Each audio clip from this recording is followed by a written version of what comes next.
Welcome to another SPbN production. The following is rated for mature audiences and may contain graphic themes that will be distressing to some viewers. As always, we recommend you ensure the safety and well-being of yourself and those around you at all times. Viewer discretion is advised.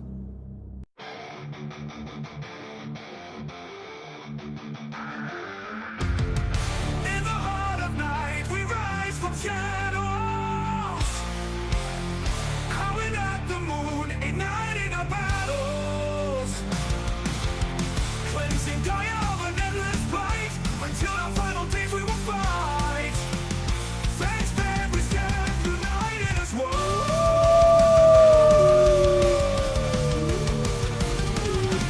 Evil spirits lurking with horror and dread.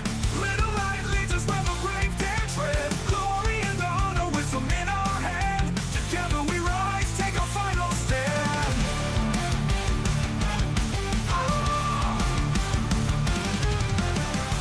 Everywhere we run, the wind is at our back. All the warm forces we will track. From the depths of the ocean to the clouds in the sky, vampires tremble as we learn to fight. Rage across Tampa, in this fight we'll stay. Evil spirits lurking with horror and dread. Little light leads us where the brave dare tread. Glory and honor, wisdom in our hand. Together we rise, take our final stand.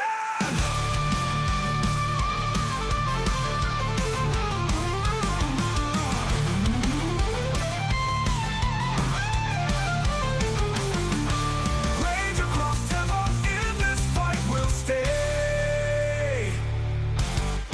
Everywhere with the pack, let the night be our guide.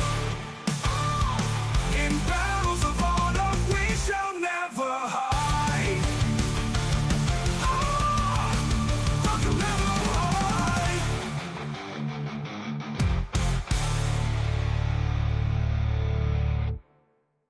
Good evening and welcome to the St. Pete by Night Entertainment Network. St. Petersburg by Night is a World of Darkness role-playing community originating in St. Petersburg, Florida. My name is Kent, also known as Kent on all social media, and I will be your storyteller tonight. It's Friday night, and you know what that means. It's time for Hounds, our Werewolf the Apocalypse 5th edition chronicle set in Tampa Bay, Florida, where a pack of young guru have traveled from Michigan to assist the Sept of the Evening Star in combating the forces of the worm, both physical and spiritual. You can follow St. Pete by Night on all of the social media listed in the description down below, and you can join our community by following that Discord link where you could take part in one of the many activities we have running all month long. We are now offering for players to run or play in 20th Anniversary or Chronicles of Darkness games as well, so head on over and join our community today. Now, let's introduce our players. Players, go ahead and introduce yourselves, if you please. Hi, everyone. I'm Nikki, and I will be playing Delphine Gaia Speaker, the Silent Strider Theurge, and new pack leader. Hello everyone, my name is Jay, the better guru of everyone here, and I'll be playing Forged from Failures, the Bonar Rune. Hi everyone, I'm Lilith and I'll be playing Juniper, Camille, the Black Fairy Ragabash. Hi, I'm Nabbers. I'll be playing Quinn Kelly, the Children of Gaia Ragabash. Hey everyone, my name's Ben. I'll be playing Raymond Gorn, the Ghost Council Philodox. Howdy, hello, Internet. My name is Echo, and tonight I will be playing Will-O-Wisp, the Galliard of the Children of Gaia. And we're just starting out hot with so much enthusiasm and truth-telling, and I'm going to use the truth-telling part in quotes. Anyway, let's get everybody caught up on what happened last week. And just like Mr. T, I pity the fool who missed last week's episode. So let's get them caught up. First, we saw Quinn and Willow meet with Stakes, who was their welcoming party to town, and gave them a little bit of a heads up as to the situation they'd be walking into when they were officially introduced to the Sept. They were given some time to ask any questions they had and basically given a rundown. But would they truly be prepared for what happened next? Speaking of what happened next, then came the rite, the ritual, the exorcism, the last attempt to save Jordan. And just as foreseen, that attempt came with a cost. Yes, they were able to save Jordan and restore him back to being a human Ghislaine of sorts, but it did cost Sean Cross his life in doing so, as the Bane inhabited and quickly decayed the Elder Guru.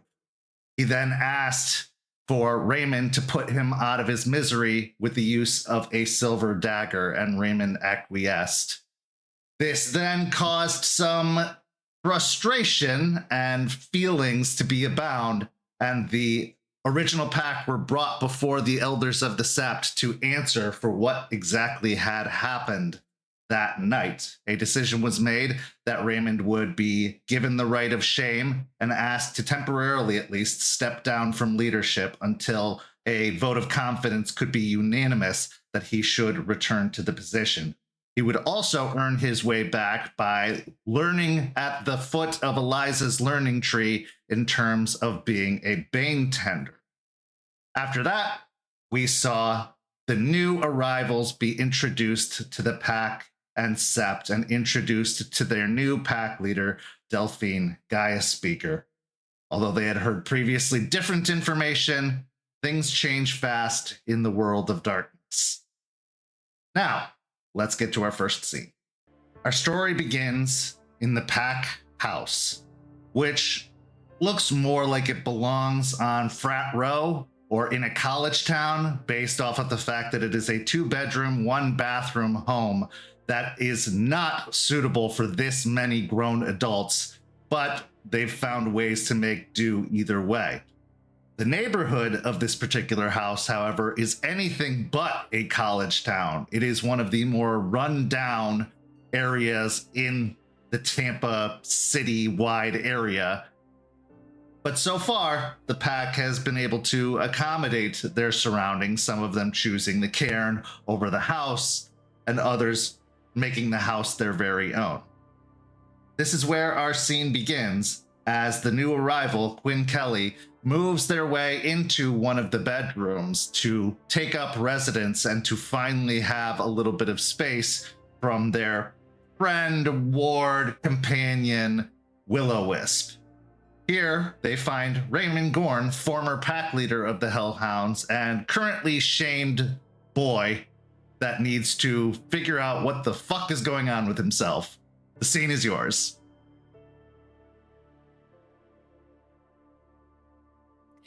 So Quinn would walk in. You would see that he is holding a big Costco box full of Cool Ranch Doritos as he's walking in, and starting to head towards whatever room that he is accosted, and he'll spot you wherever you are. Ray's currently hanging out in the living room, waiting, kind of sitting on the couch, just watching TV, noticing Quinn walk in, turn off the TV, get up off the couch.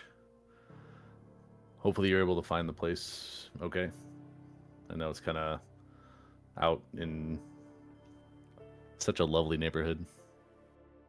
Quinn, the first thing to assault your senses is a stench. And at first, it's easy to mistake it for the house, based off of the fact that several adults, as previously mentioned, have been living here for quite some time, including Stakes Her Claim, whose fur can be seen pretty much everywhere. But then, due to your experience in the Old Nation and having been part of one of the more notable septs in the country, you're able to pinpoint what that stench comes from. A rite of shame.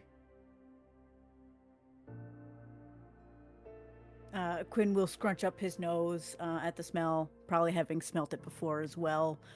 Back up north, and he says, "Yeah, it's a dump, man.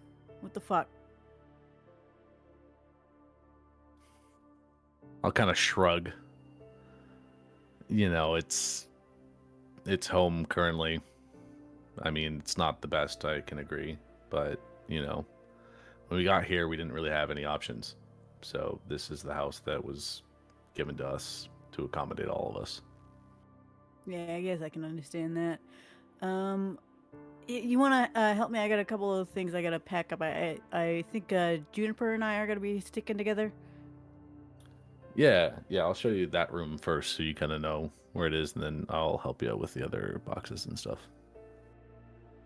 So you're brought down a hallway, basically the only hallway that leaves this living room area, which is flanked by 2 bedrooms, one to the left, one to the right. You're escorted to the right side door, where inside you see a bunk bed as well as a single bed positioned in the corner. There's a desk off to one side, and for the most part, it's pretty neatly arranged and fairly untouched due to the fact that Delphine has not been staying here, and it's basically just been Juniper's domicile for the most part ever since Rory left. Oh, thank God, it's clean in here. Yeah, if you're worried about cleanliness, don't check the other room. Were you guys hiding bodies? No, I share a room with Forged. Oh, he's messy? I'll just nod with like a very slightly annoyed look on my face. All right. Well, hey, can I ask you a couple personal questions? Ray will kind of look at Quinn a little hesitantly. Yeah. What do you want to know? Well, when we first got here, we were told by Stakes that you were the pack leader. And then when we were deduced, Delphine's the pack leader. So I'm just trying to figure out what happened in the interim time, what's going on. You clearly have a shame on you.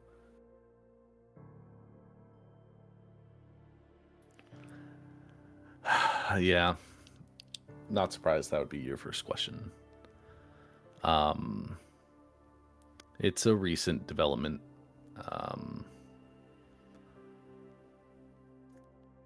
I made a decision that caused issues and caused the loss of one of the set members here. And so kind of questioned, my leadership in the moment, and they decided, and I also decided, that maybe I was not in a good headspace to be a leader right now. So, yeah. That's valid, man. Sometimes you gotta step away from those types of things. But I'm sorry it happened to you either way. That burden can really hold someone real tight.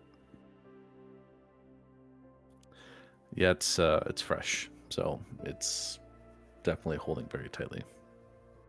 Of course. My second question is, Stakes said that you were a military man. Yep, I served overseas for about 2 years in the Army. That's cool, man. I mean, I think you're gonna know what I'm gonna ask, but did you have your shift then?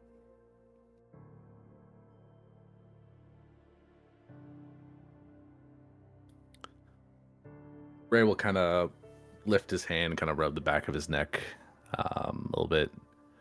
Yeah, it was when I was in Germany, recovering from an injury with my friend Jordan, and something happened at the hospital that kind of forced the turn, and it was not pretty. It was not good. Man, how'd you get out of Germany to get back over here? That is a long story that you do not have time for right now. All right. Keep your secrets. I'll get it out of you some way.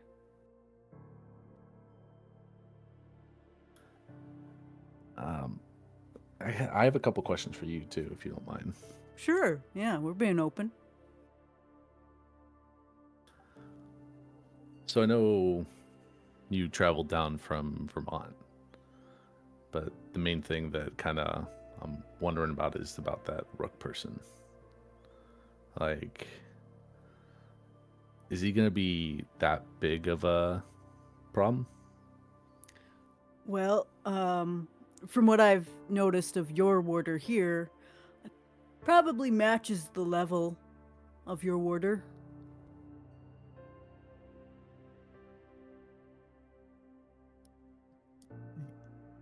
That's not good. Yeah, it's not. And granted, how do I put this lightly? He is not wrong for what he believes in. I know I did wrong. However, I don't want to die. That's valid, 100%.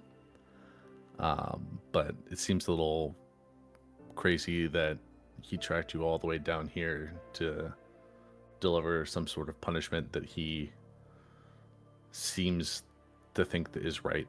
Like, you left, you're out, like, technically in a way exiled, so why does it matter? I think it's also probably because I technically stole a lupus born that he could have had for his, wishes, I guess.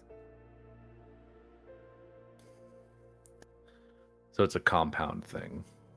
You left because of the situation, and then technically stole a new person in the sept away.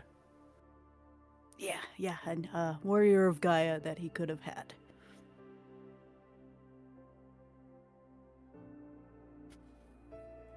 You said he was not tracking you guys anymore, though, right? As far as you guys are aware.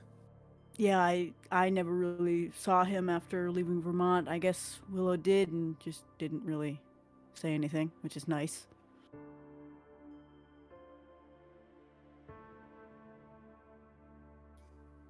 Well, that's something kind of good, I guess. You said you had a couple more boxes and stuff. You can grab those and continue talking.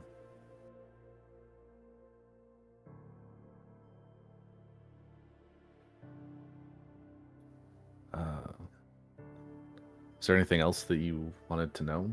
Because, I mean, you guys just showed up here. Like, anything I can attempt to answer, I'll answer. Yeah, just really one more thing. I am having my druthers about coming down here, and I feel like I've made yet another mistake. What is your truth in how you have been treated and what you have done in this sept?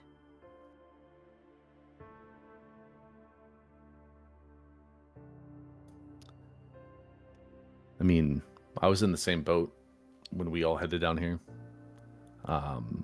More of the opposite reason than yours. When we came down from Hell, Michigan, our sept was very much removed from the nation. They kind of distanced themselves really hard. And so we came down with thinking that this is just going to be the nation. That this new nation that they were trying to come up with and push forward with was all a front. And that us coming down here is inevitably just going to lead to our deaths. Because we may have rubbed you guys the wrong way depending on the first interactions, but, it was a lot worse. I mean, it might be hard to believe, but first interaction with sept leadership, Forge kind of broke 3 litanies in one go, and he wasn't killed. So from then, it kind of showed that maybe this was something that they were trying to push for, that it was kind of meant to be some sort of change. and everyone's been friendly, nice to some extent.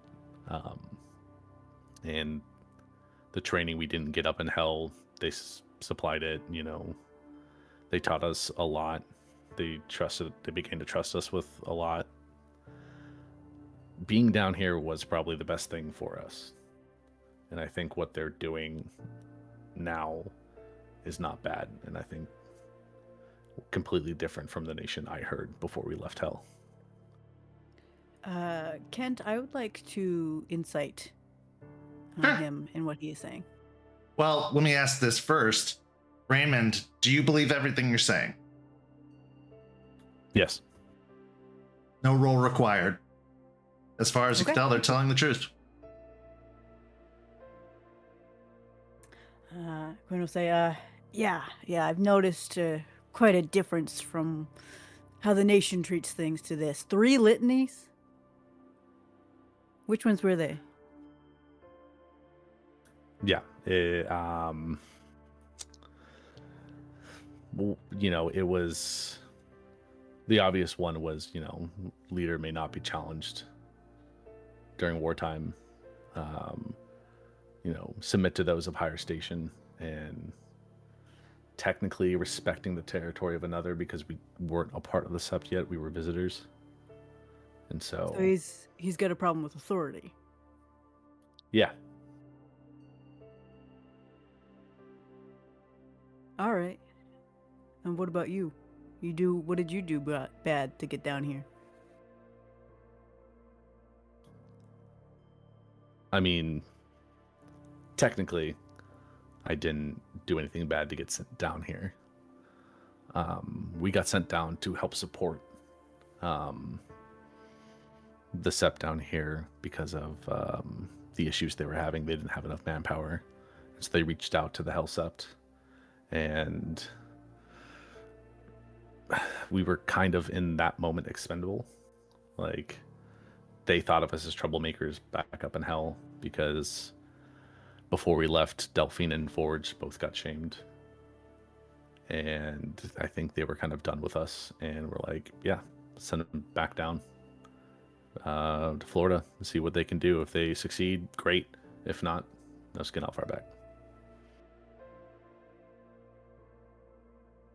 That's valid. All right. Well, those are really what I got for you. Can you just help me clean this place up, because it reeks here? Yeah, I can help. I've been kind of preoccupied with some other stuff, but yeah, I can help clean the house. You know what they say, cleanliness is closest to godliness. Yeah, sure. As the two of you set about cleaning up the house, Quinn trying to make a space of your very own, which honestly you haven't had in a very long time, whether it was being a part of your old sept or ever since you found Willow and have been traveling together with the young Lupus born attached to your side at all times. You finally get a moment to breathe, to center yourself, to create the beginnings of a foundation. But that uncertainty at everything that's been said, that uncertainty about this place, a sept that communes with stargazers openly to the point that they've named one of them to a high-ranking position within the sept. A sept, by everything that you've heard and seen, doesn't do things the way the old nation does. Is it for the better, or is it for the worse? That remains to be seen. But now we transition to another introduction as Willow gets introduced to the Cairn by Juniper and her pack leader, Delphine. We find ourselves in the bond surrounding the Cairn, where 3 Guru walk through the woods, enjoying Gaia's bounty and the majesty of the land that they can call their own and protect. We're down by the Hillsborough River, walking along the riverbanks, a favorite place for Juniper, and probably one of the first stops along the Cairn sightseeing tour. As the water babbles down the riverside, the air is warming up as opposed to the recent cold snap that sent temperatures plunging as low as 38 degrees. If you can hear the pain in my voice, you understand why. But now it's warming up to a comfortable 60 to 70 degrees during the day. As we enter the scene, the two elder guru, by comparison, introduce the new arrival to the area. The scene is yours. Delphine will be dressed pretty comfortably and a little bit more differently than she normally dresses.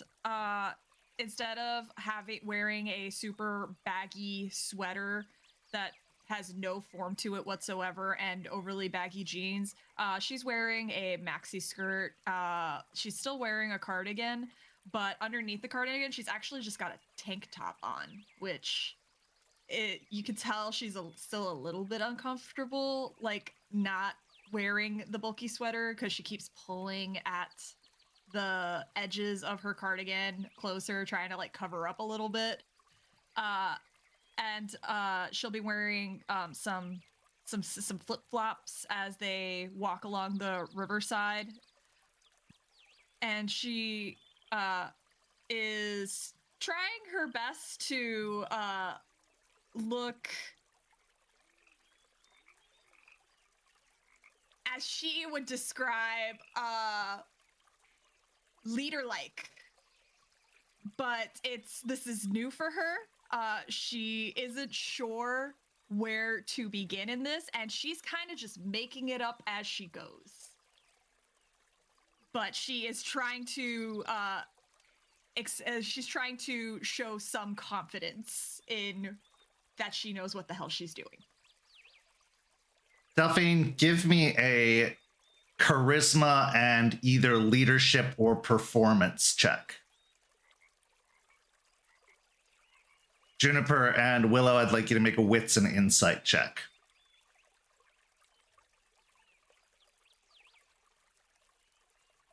Am I back at Rage 1? Yeah.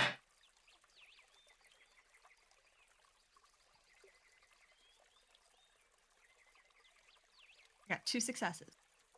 3 successes.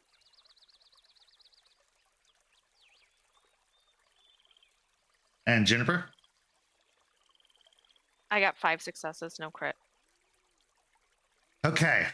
So, Juniper and Willow, you can see there's a bit of a show going on, a bit of a facade that is being placed forward. It seems earnest in its intentions, but there is a nervous roiling beneath the surface of Delphine. She seems very, or at least slightly anxious about this whole ordeal and is trying to play the part as best as possible.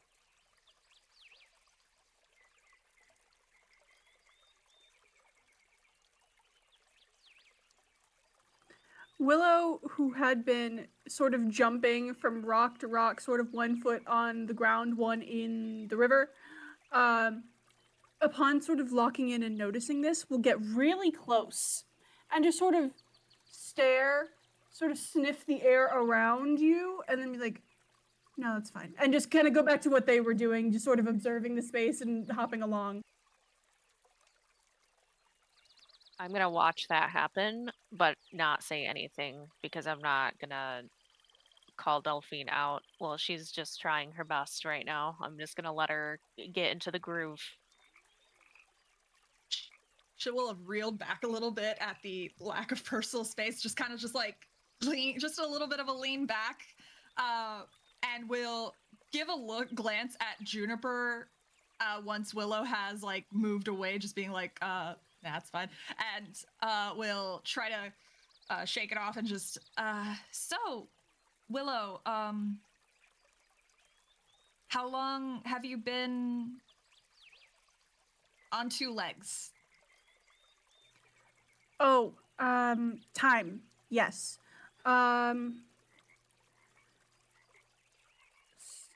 6 months. That the number for counting is still hard. How many full moons? How many full moons have passed since? I think 6 has been the amount. Is that the right? I don't know. We've been moving and it's been hard to keep track of everything, especially when you're indoors, because Quinn wants to be indoors when sleeping instead of being outdoors, which does not make sense to me.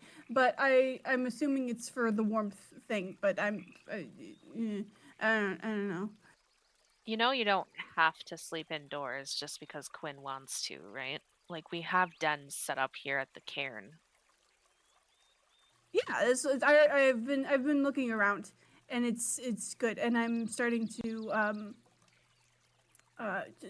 figure out which space is good for me, because Quinn said that they wanted space. So I am understanding of that, and I want to make sure that Quinn feels respected in his space and time. So that is important. And you've been with Quinn the entire time you've been Garu? They sort of get this look on their faces. They get this like far off, distant stare off into the middle distance, snap back, totally fine. Yeah, yeah, yeah. Can I insight that? Yeah. Give me a manipulation and subterfuge, Willow, and wits and insight for anybody who wants to look into that statement.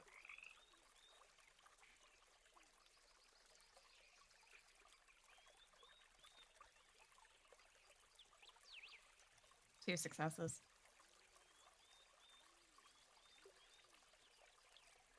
Two successes. I got 3.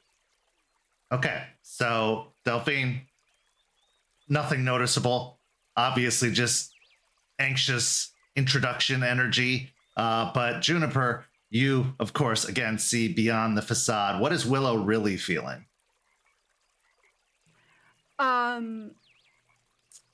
It's not a full lie. You can see that there's truth in it, but there's a level of fear that was in that break. Like, it was palpable fear.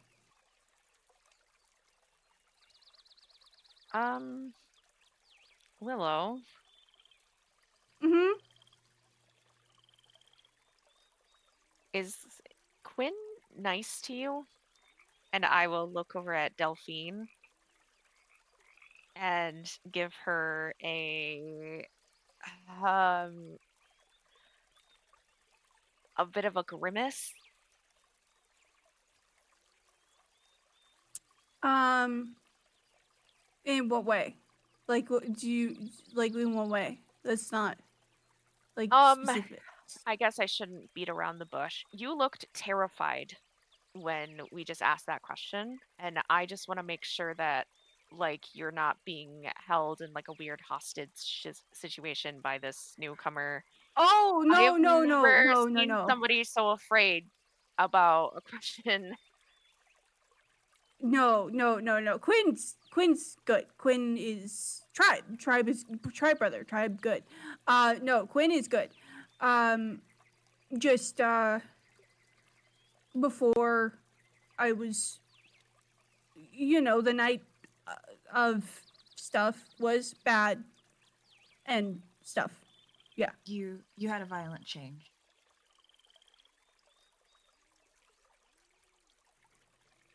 Yeah. Mhm. Yeah. What Yeah. happened? Oh, look over there at that rock, and immediately just starts running off in that direction, just at a shiny rock. Very clearly, just like, look at that thing over there, squirrel over there. Delphine will sigh a little bit and just like stand next to Juniper. She might not be ready. I'm high key worried about this one, Delphine. Stakes wouldn't have brought her if she sensed anything bad. No, mean- no, that's not what I mean. I'm worried for her. I don't know. This is the little. It's a puppy.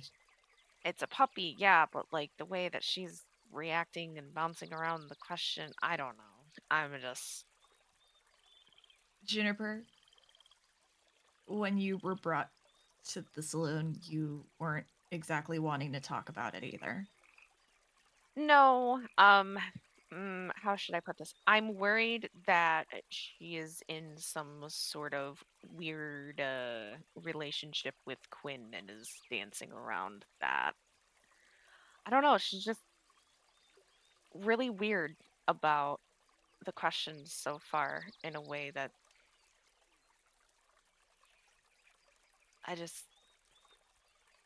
She also just... She'll look at Willow just bouncing around.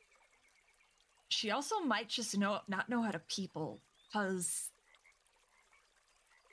No, not gonna lie, she got real into my, like, 2 inches away from my face. Oh, yeah, she was checking you out to make sure you were okay. You've been a little nervous. You've been a little nervous about like during this. I didn't want to say it, like out loud, but I think that she's picking up on it because that's what folks do when they're checking to make sure something's okay. Got it. Yeah. Well, we'll get to know her. We'll see, and if Quinn's weird, then we'll deal with that. Okay. Yeah. She literally was just trying to pick a fight with Forge the other night, but like in a playful way. So like, I just don't think she has people skills. I mean, like at all. I don't know what Quinn's been teaching her. Apparently reading. That's impressive. well, see, that's just another little kind of a red flag. But you know, what do I know? I just teaching. I think it's fine that she's reading. That's not a red flag. No, not the reading part. Just not teaching her other things that she should probably know. But what do I know? I don't know. I'm just worried that she's kind of. Hey, Willow. Yeah, it's a scribble rock, and it's has picked up like a piece of like natural chalk and is like sort of half chewing on it, and it's like, it's a scribble rock, isn't it cool? Hung. Does that make your teeth feel good? Yeah, it's good for teeth. Good biting. Yeah. Mm-hmm. All right. Mm-hmm. So, scribble rock. Willow.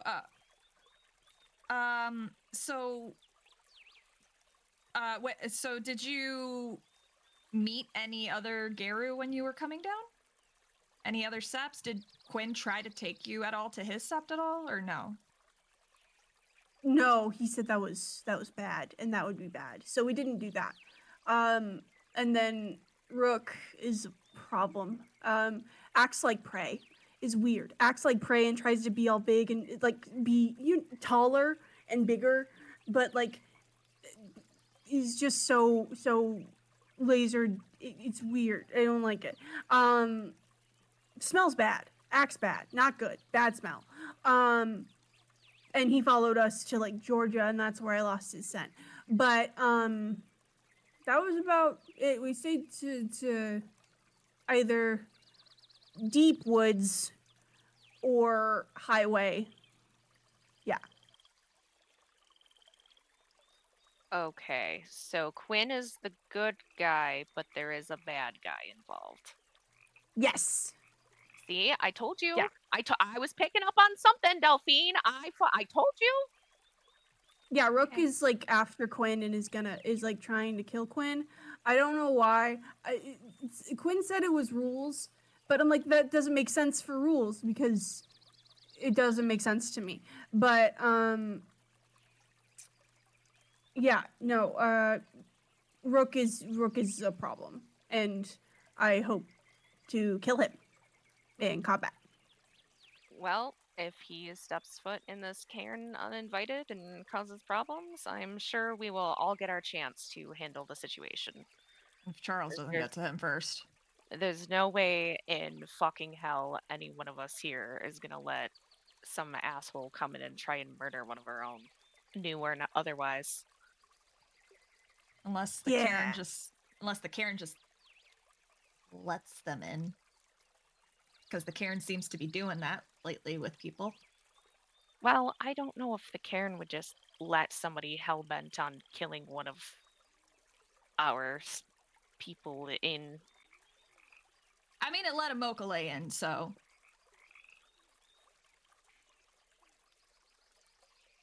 Willow just looks at you know- two, just like, what are you talking about? And is just like so deeply lost in this conversation at this point. Sorry. Our Cairn, the Cairn of the Sept is special, but a couple. You know that there are other changing breeds like us, right? Huh? So, okay. All right. So, like you changed, right? Like, you were originally a wolf and you are now something more than that, right? Yes. Do you think that that can happen with other animals? Do you think that that would be possible since it happened to you? Do you think it could happen to, I don't know, maybe a bat or something? Quinn said we were Gaia's chosen. Why would Gaia make more if we were the chosen?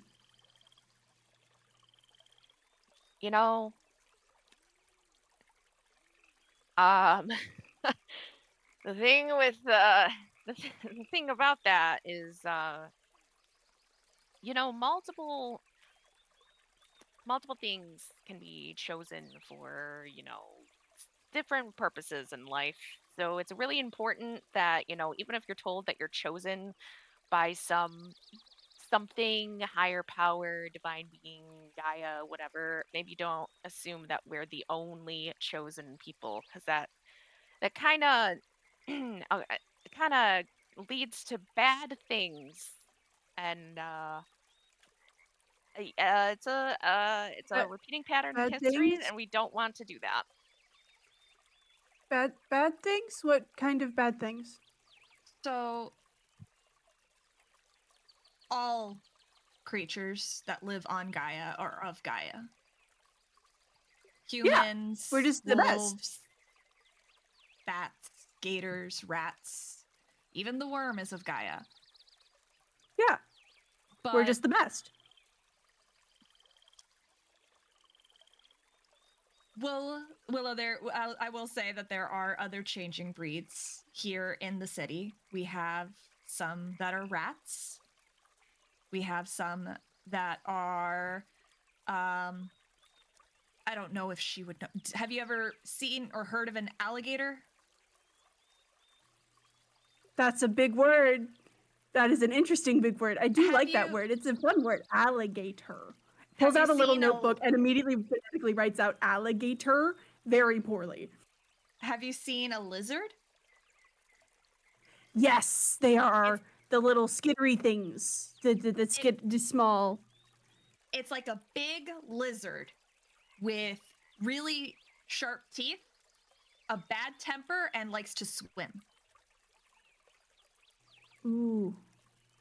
They're fun That to roll sounds fun. around with. Yeah, that sounds fun. That does sound fun. But that doesn't make sense as to why Gaia would make more. Quinn didn't mention that she made more. Quinn just mentioned us and that we were the important ones and that we were the chosen ones. Why would Gaia make more? That doesn't make sense to me. From what I would understand of Quinn so far, Quinn has received a very Geru Nation education on us and the other changing breeds. We don't have those types of teachings here. We have a good we're working on keeping a good relationship with the other changing breeds that are here. in the city as well. They fought alongside us when we just recently went up against this place called Piney Point, where the worm was very strong there. And we had to take it down because they were hurting the people of the city. And they were hurting us too, and they were hurting everyone.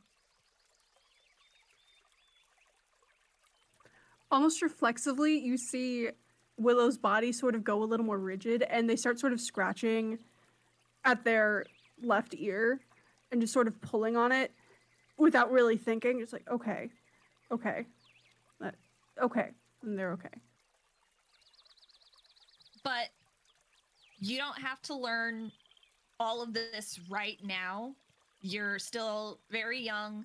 We have a lot of people who can teach you this stuff. I can teach you what I know. Juniper can teach you what she knows.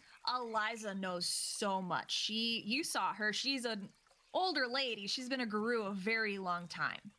So she's got a lot of knowledge. Yeah, and even she's still learning things. So like we're just gonna take it slow. We're right now we got a little off track, but let's just let's continue our little walkabout. But you're curious and you've got good questions, and they're questions that you should ask because they deserve to be answered in however way people will answer them. You're learning, and that's good. Yes, and it's when you stop trying to learn and thinking that you know everything that it becomes problematic.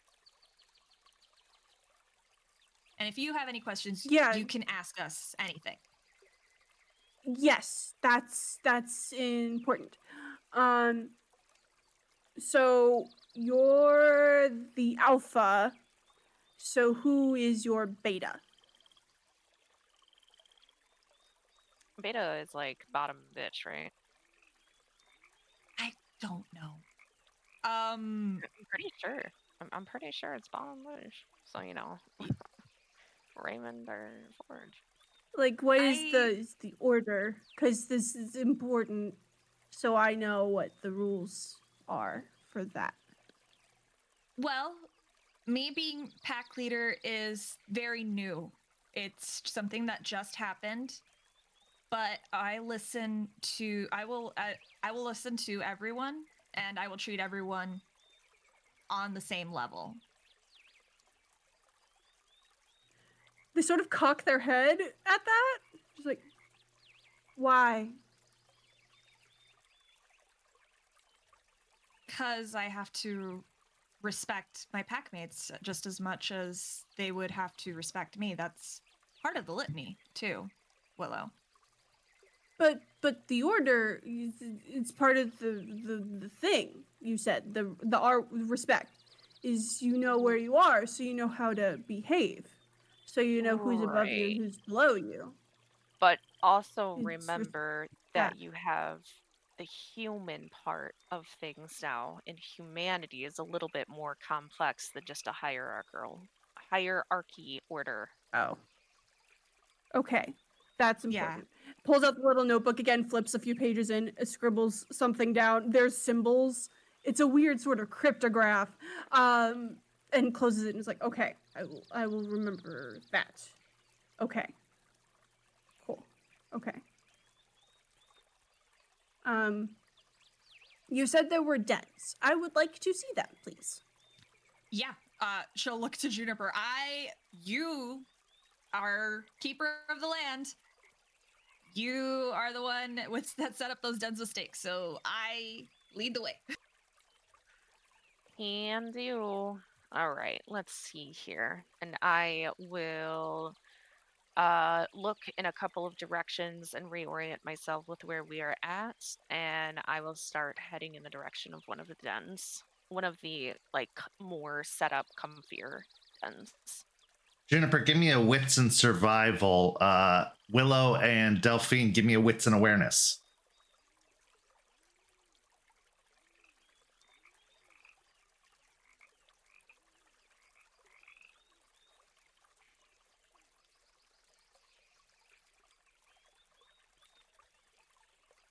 Four successes. 5 with a crit. I also got 5 with the crit. Okay, yeah. Juniper, you know exactly where the nearest den is that you made. You reorient yourself very quickly and confidently start striding off in one direction. However, Willow and Delphine, as you're looking towards your surroundings, scanning about the area, enjoying the nature of it all, the walk of it all, the quiet of the woods, you spot out of the corner of your eye 2 lupus figures stalking through the woods. One of them has a shaggy reddish coat. The other one is glowing white, which for you, Willow, is not something you've ever seen before. You have never seen a spirit fully manifest on this side of things, and yet somehow here, there they are right in front of you, as Stakes and Alara can be seen off in the woods, walking side by side through the trees. Stakes' head is kind of hung a little bit low, and Alara seems to be scanning and sweeping the perimeter, and almost immediately locks eyes with you, Willow, and you feel a strange kinship, a connection of sorts that's kind of undefinable at first, but then it becomes almost too intimidating to keep an eye contact with, forcing you to have to look away.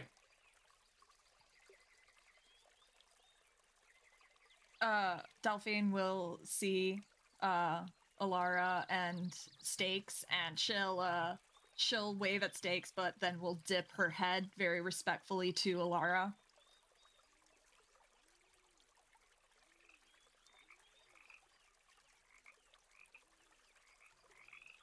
Willow's sort of just wincing from the pain and is just grabbing at their head, sort of pushing their hair back around their ears, and you can kind of see the docked ear and the piercing in the left one, just sort of grabbing their head. Delphine will glance over at Willow, see the ear, but will press her lips together and assume that that's a sore spot, just because seeing the condition of it.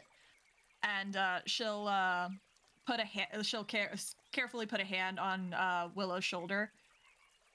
That's Alara. She's a friendly spirit that looks after and protects the Caern from the Umbra. She made my head hurt. My head hurts a lot now. Okay. But as long as good. Weird. Okay. Good. Okay. That's fine. That's fine. And we'll just pull out the little notebook again and just draw another wolf, question marks around that, and just flip it closed and put it back. I will look over quizzically at Willow and then look at the 2 off in the distance and give a wave. What? Your head hurts from looking at them? What? We were looking at each other because I've never seen someone like that before. And then I had to drop my gaze and it hurt my head to maintain eye contact. Did you want to meet her?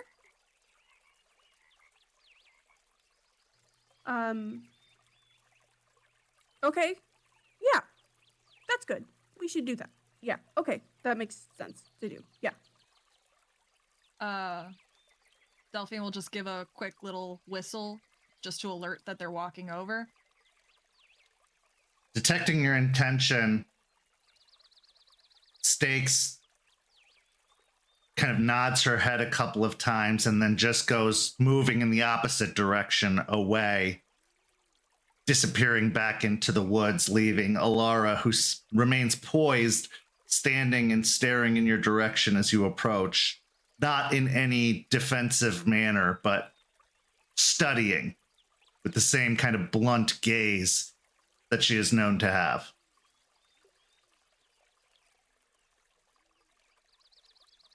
Delphine will lead the way over to where Alara is, and once she gets close, she'll kind of dig into her cardigan, her pockets for something, and she'll pull out one of the only things she probably has on her, which is just a simple metal crochet hook. And once she gets to Alara, she'll just set it on the ground in front of her. The White Wolf looks down at the metal offering and then just cocks her head a little bit to the side, like, what the fuck am I supposed to do with this? But then looks back up again at the two of you, or at the three of you. This the new one? Even in her wolf form, she speaks with a human voice. Yep. And what? You guys are always saying that we don't give you anything. It's all I had on me. I didn't expect to see you today. Here, let me check something really quick, and I will pull out some fresh jerky. As you, Is this better? her head nods a little bit. I'm keeping the hook though. Fine. Alara, this is Willow. Lupusborn? Yes. Kind of sucks, doesn't it? It's a lot. Are you a spirit?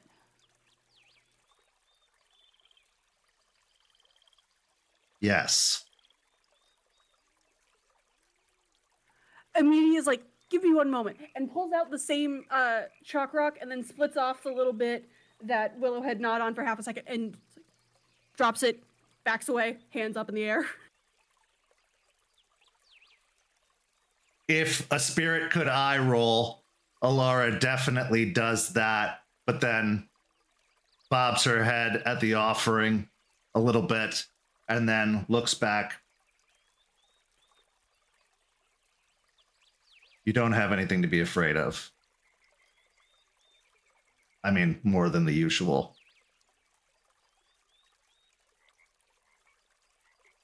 I'm what they call a Cairn guardian, spirit who watches over this place.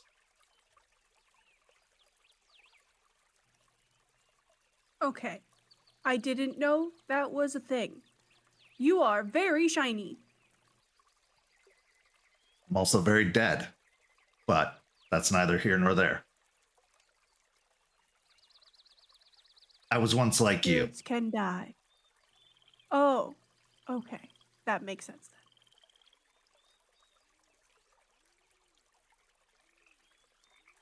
then. Alara looks over towards Delphine. Heard you got a promotion. Yeah, Caller of the Wilds. So if you need anything or want me to deal with anything spirit-wise, let me know. She also got one, and she points to Juniper. She's in charge of making sure the place looks nice. I mean, that's kind of all of your jobs, but good to have somebody taking lead on that. No, I meant the other one. Ah. Yeah.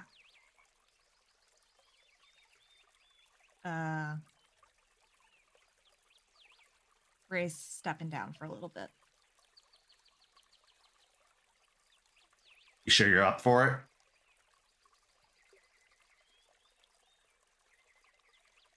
She fidgets a little bit. Is anyone ever really fully up for it?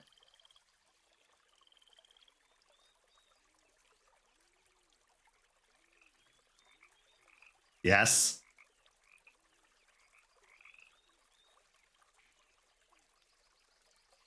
I'll get more confident with each day. Don't wait At too the end of long the or you'll day- get everyone killed.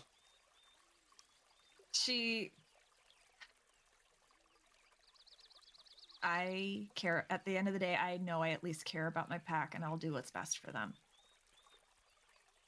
Are you saying Raymond didn't?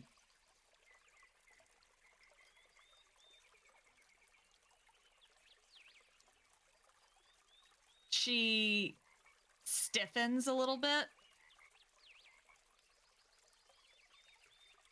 and is purposely not looking over in Juniper's direction, because Juniper will have some opinions on this, but she's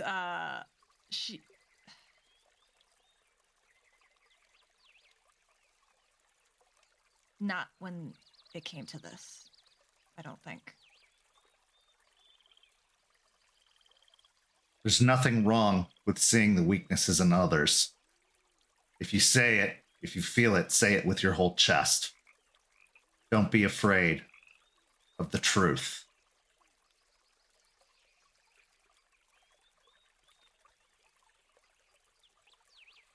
Jordan made him weak. Humans do that. That's where you wolves are smarter than us. Yes. Oh, so is he the beta? We don't have a beta in the pack, Willow. We explained that. Oh, right. Yes. Okay. Sorry.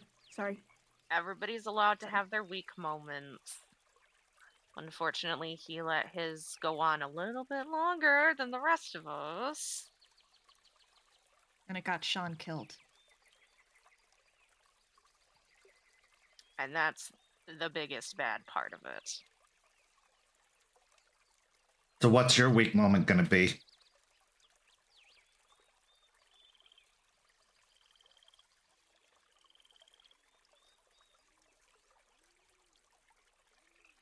And who's going to die for it?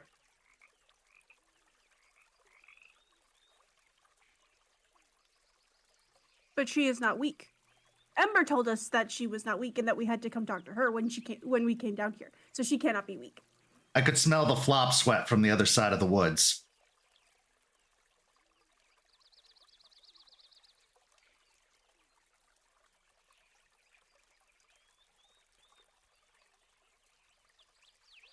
It is hot here. It's fine. It's fine, Willow.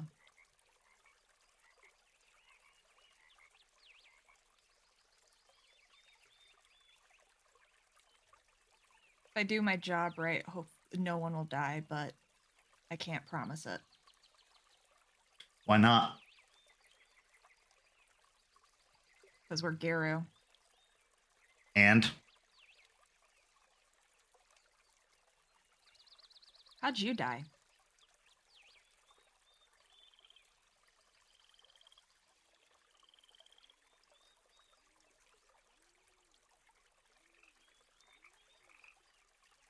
saving my pack mates. Against Black Spiral Dancers.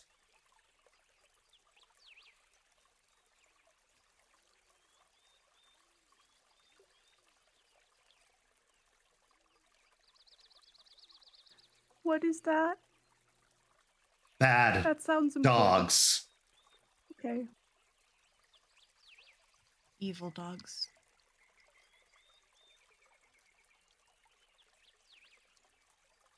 If you believe it, say it. And say it with confidence, not the answer you've been told to say.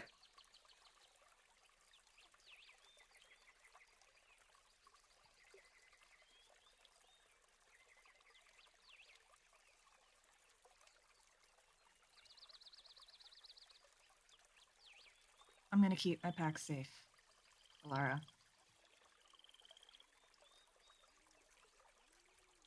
We'll see. But right now, I believe you.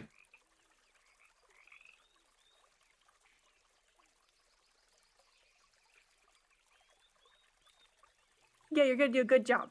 Mm-hmm.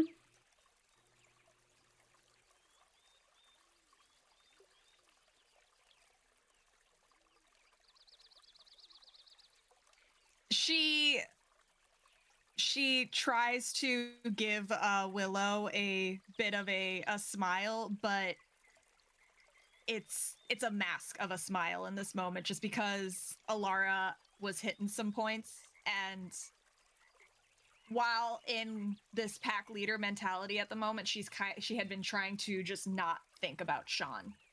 And then talking about Raymond made her think about Sean and everything bad that happened, and all the feelings are coming back right now. So Delphine is a little bit harder right now than when this walk first started. And Willow, and you would notice that in her posture, in her tension, in the tightness in her face.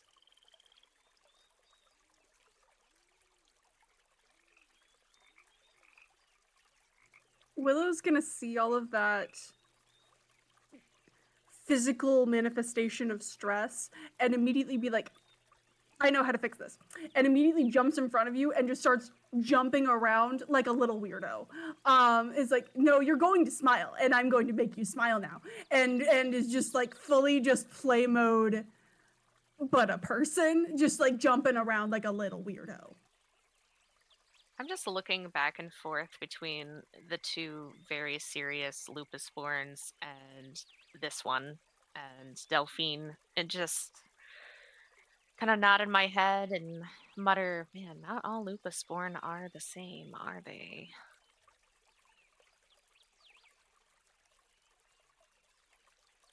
And what about you? Alara says, looking towards Juniper.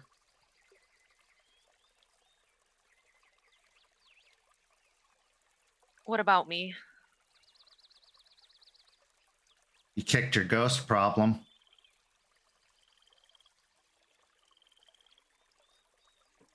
Well, not by myself. And I'll look over at Delphine. But that's what packs are for, right? Helping each other. Or murdering their families. Right?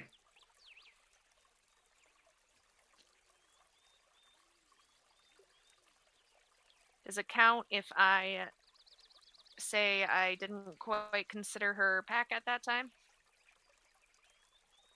That's what helps you sleep at night. Nah, the nightmares keep me up. That won't be going away.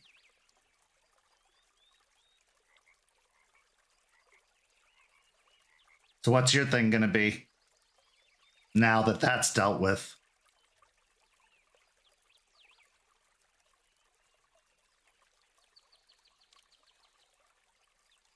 Making sure my pack takes care of themselves.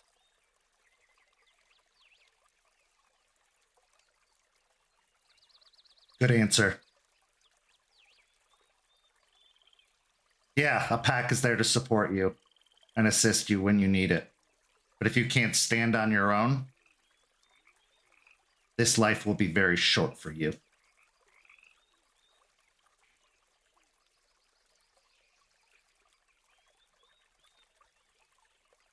Alara then looks towards Willow and lets out a bark, which almost immediately, Willow, stops you in your tracks. It's that kind of authoritative lupus bark that comes from a life before changing. One that says, the alpha is speaking and everyone will listen.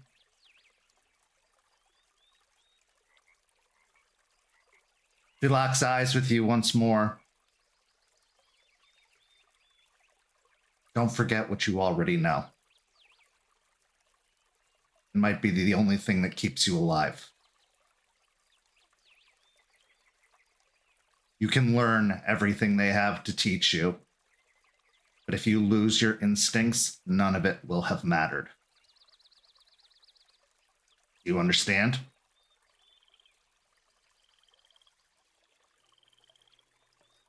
This may be the first time anyone's seen Willow sad. Willow just suddenly turns hopelessly sad and just sort of nods but in this way that's like so half-hearted. It's like there's an extreme lack of confidence behind that nod. It's like, I understand. I'm not going to be able to meet that expectation you just set for me. Sorry. You carry all of them with you. Don't forget that.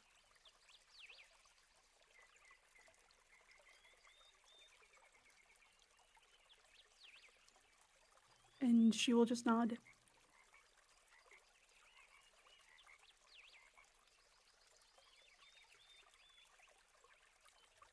Have a good walk, Alara says finally as she turns and starts stalking back into the woods.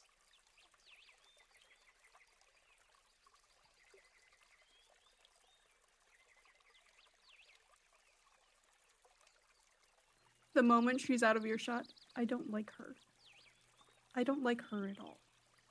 What? She is mean for no reason.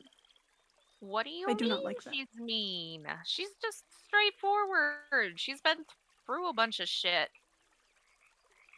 She's here to keep us on our toes, keep us motivated, remind us of our mortality, and keep us humble. She's blunt. She is mean. She's setting a realistic expectation and giving advice that should be adhered to.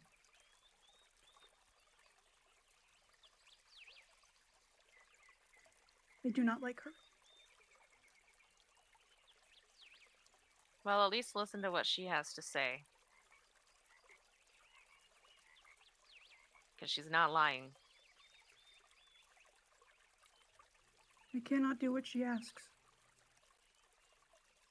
Only if you tell yourself that. No, I know. I cannot do what she asks. I no longer have what she thinks I have. What do you mean? What do you mean you don't have it?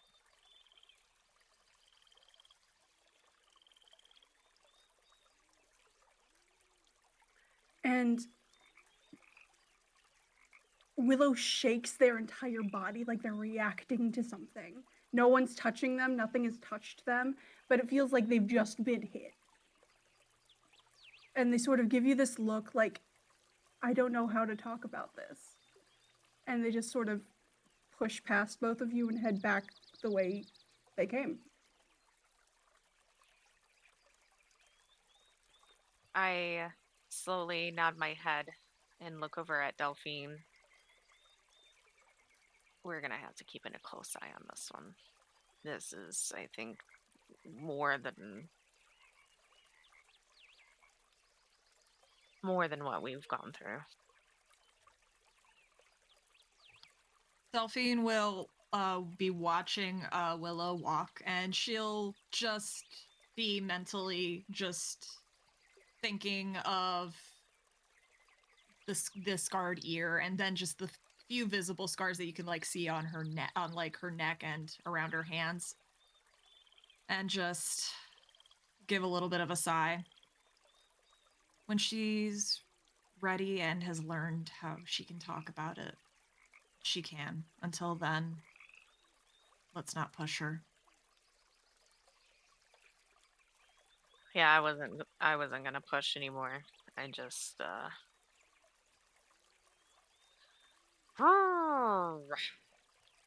Let's just go back to showing her the dens.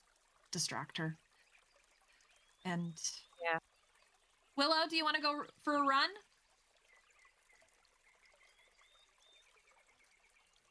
Takes like 30 seconds to fully process. The hood has been fully pulled up and it's just like, yeah, okay, running is good. I run, yeah, let's run, yeah, that's good. No sooner did Willow finish her sentence than Juniper is already shifting into lupus. Tongue hanging out, ready to go, barking a little bit, very excited.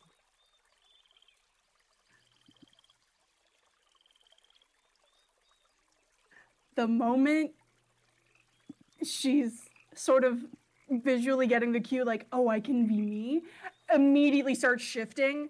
And the moment the shift is complete, you see this mangy, really wirily thin, but like has the cutest, like almost corgi-esque face on this brown, heather brown with white patches wolf. But you see like nicks in the fur where there's clearly cuts and deep all over the body. But is yipping and jumping around, is just so excited. Delphine will sigh, looking at both of them, and just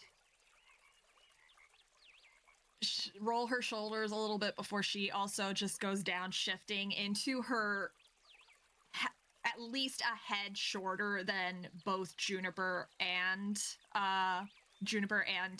Willow's wolf forms. Very skinny, mangy, sickly looking dog. Wolf dog, and will just run after them, trying to keep up because she is not as athletic as these two likely are. So as the pile of clothes drops around Willow, as they transition into their lupus form and start taking off into the woods, what's going through your heads after this interaction with each other and with Alara? We'll start with Delphine, then Juniper, then Willow.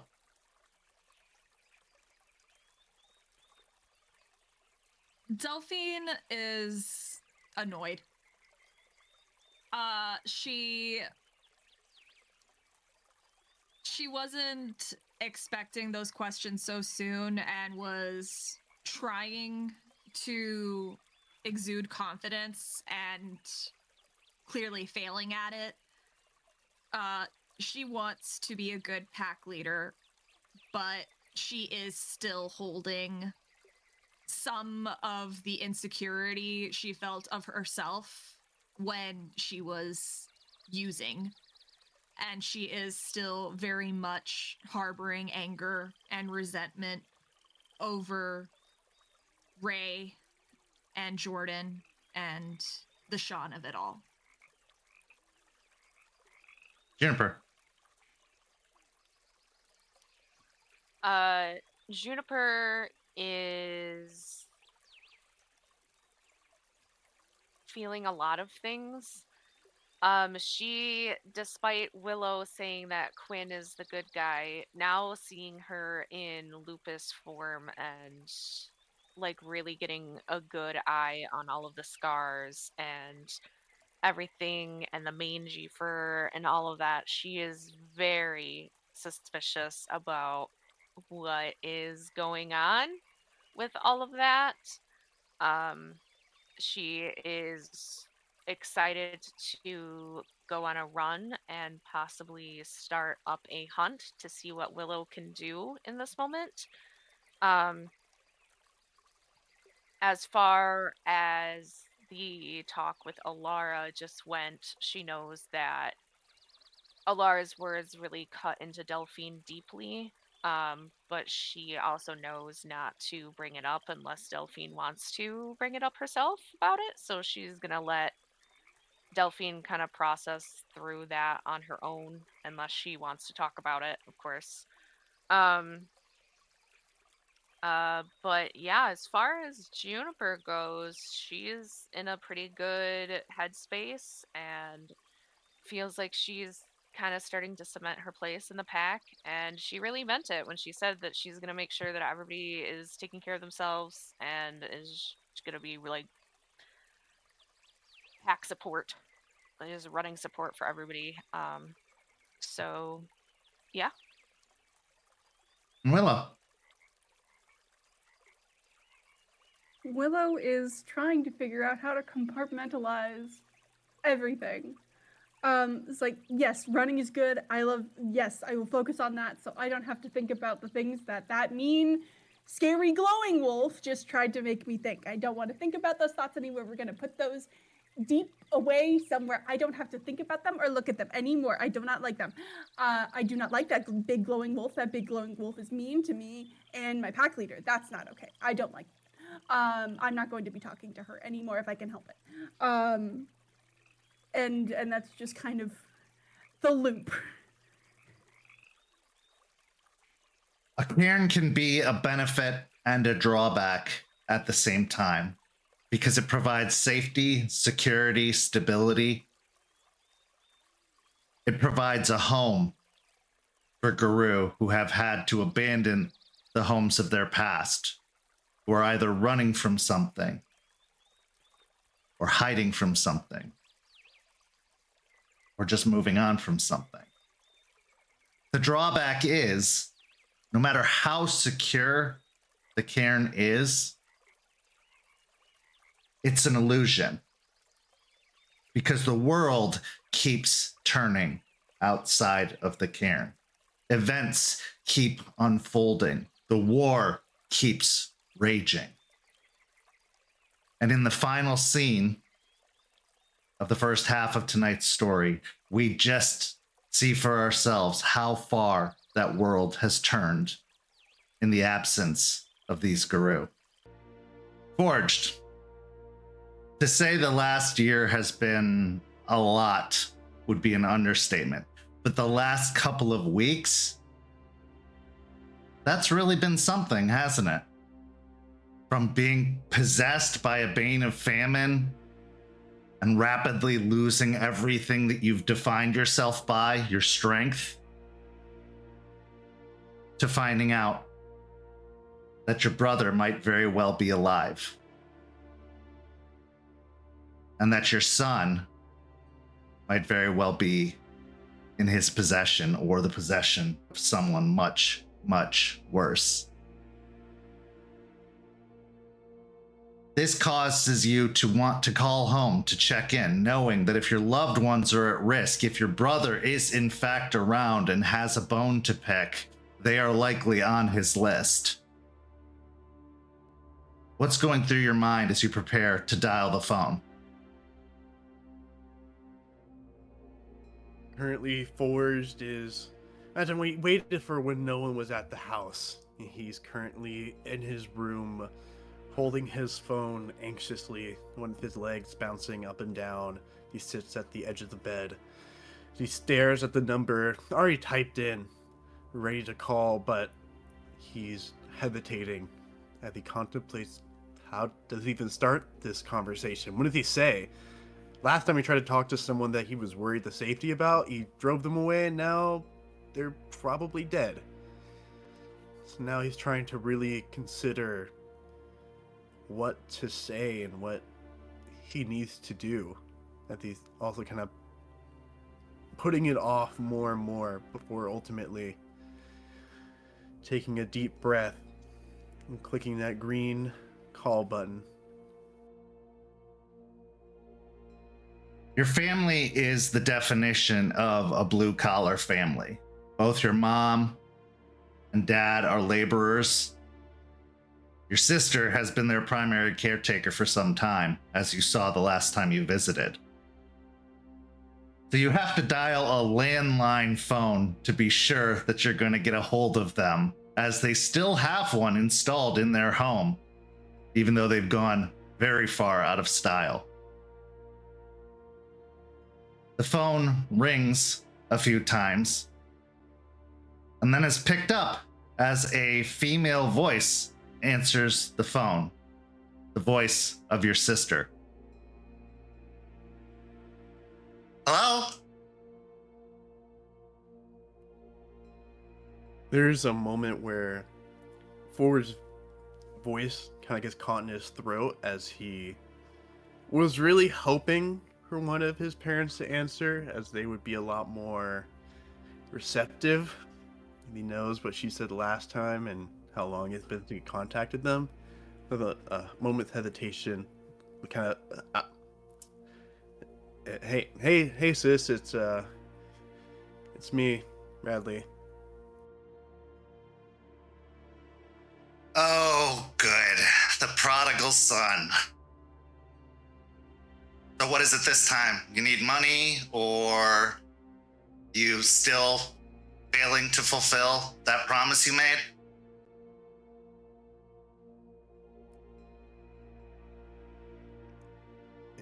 Cain would be mad. That's pretty fair, but I was calling to check up on you guys. Shit not been going pretty good for me down here, and I'm thinking about coming up to visit. Oh, I see.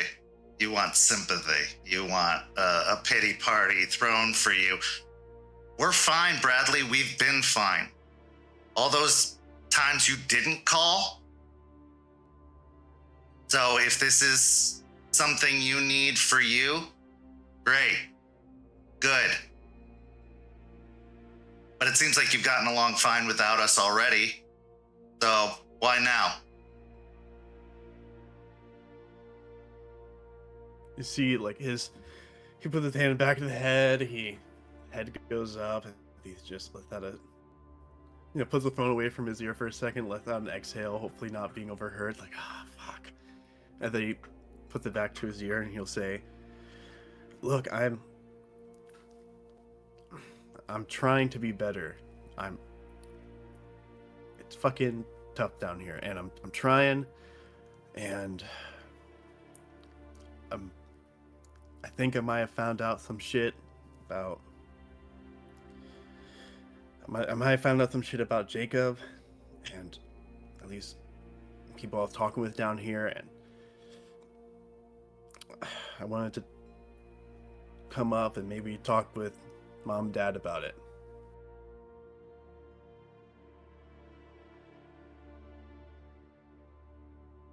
There's a long pause on the other end of the line. You can hear your sister breathing, but not speaking as she contemplates your words. And then she says, "Who's Jacob?"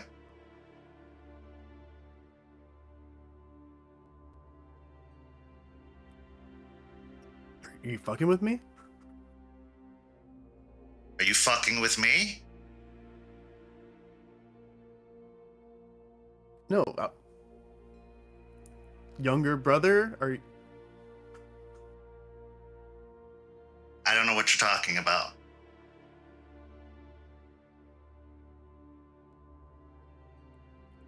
There's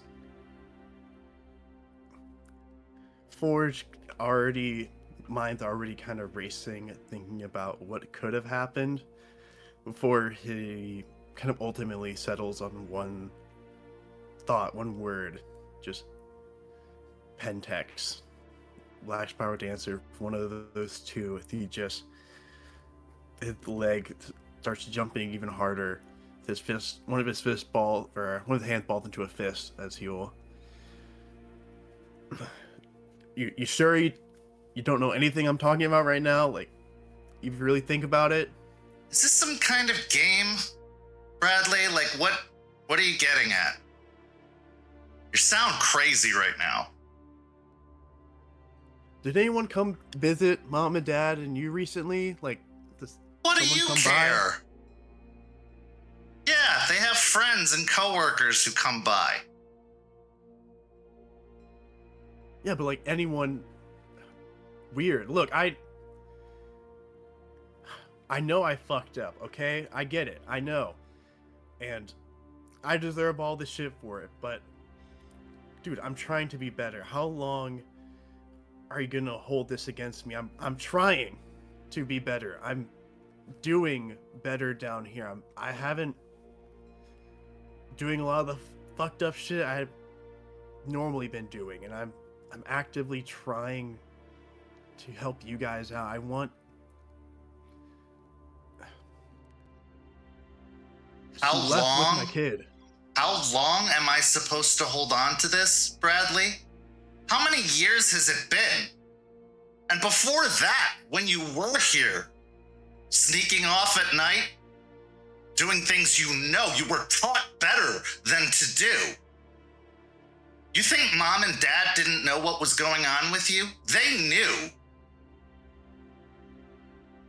And still, somehow, they didn't give up on you. And maybe, just maybe, they should have. So how long am I supposed to hold on to this? Also, what kid?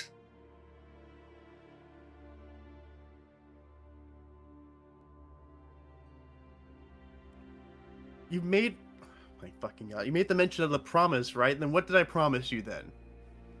Promised you were gonna come home. You promised you were gonna make up for all the bullshit you've done. I don't see you. You're not here.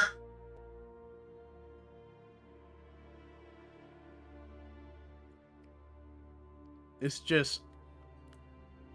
It's not the type of anger that we're just feeling right now, the type of rage. It's not the standard fury, wild, lashing out kind of anger. This is a deep seated rage that he's feeling, almost cold in his chest, as he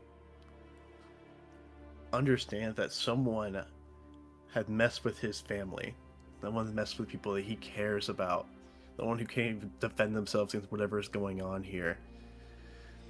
And he'll just take a deep breath and he'll say, look, I'll be coming up in the next few weeks. I need to settle some things down here. I gotta prepare for traveling. I'll be up there. I can promise, I know you don't really trust those from me, but I will be up there. Yeah, okay. I'll make sure the guest room's made up for you.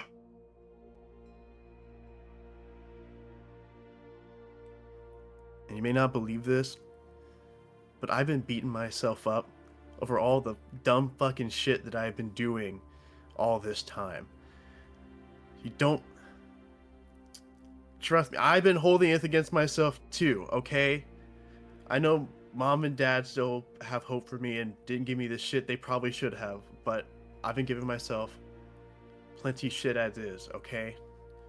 So, if you can just at least try in some fucking place to give me a little, the smallest sliver of faith here, I'd appreciate it, but I know I don't fucking deserve it.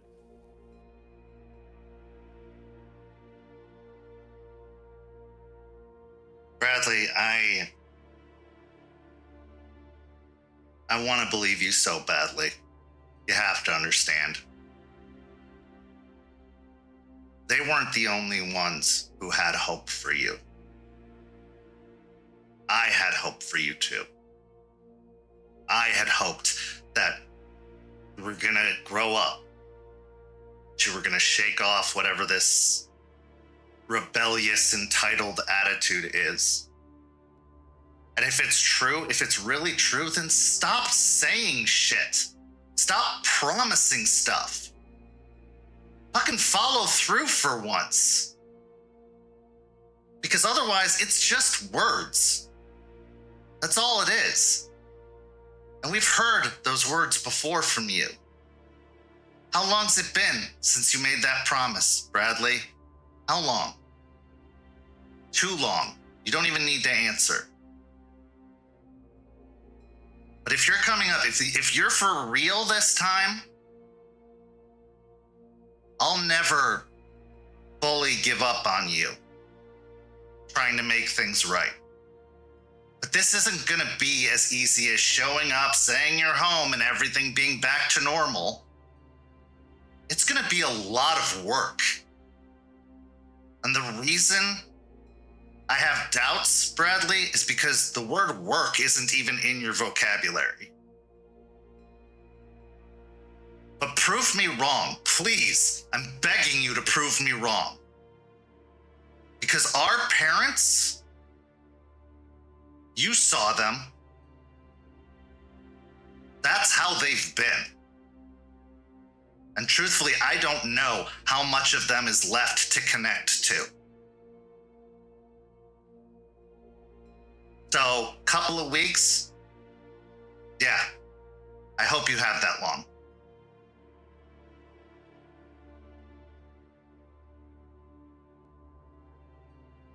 Forge, At this point, he's standing up, listening, nodding, words striking a bit close to heart, a bit close to home, as he's been doing a whole lot of talking about improving, being a better person, and there's been some action, but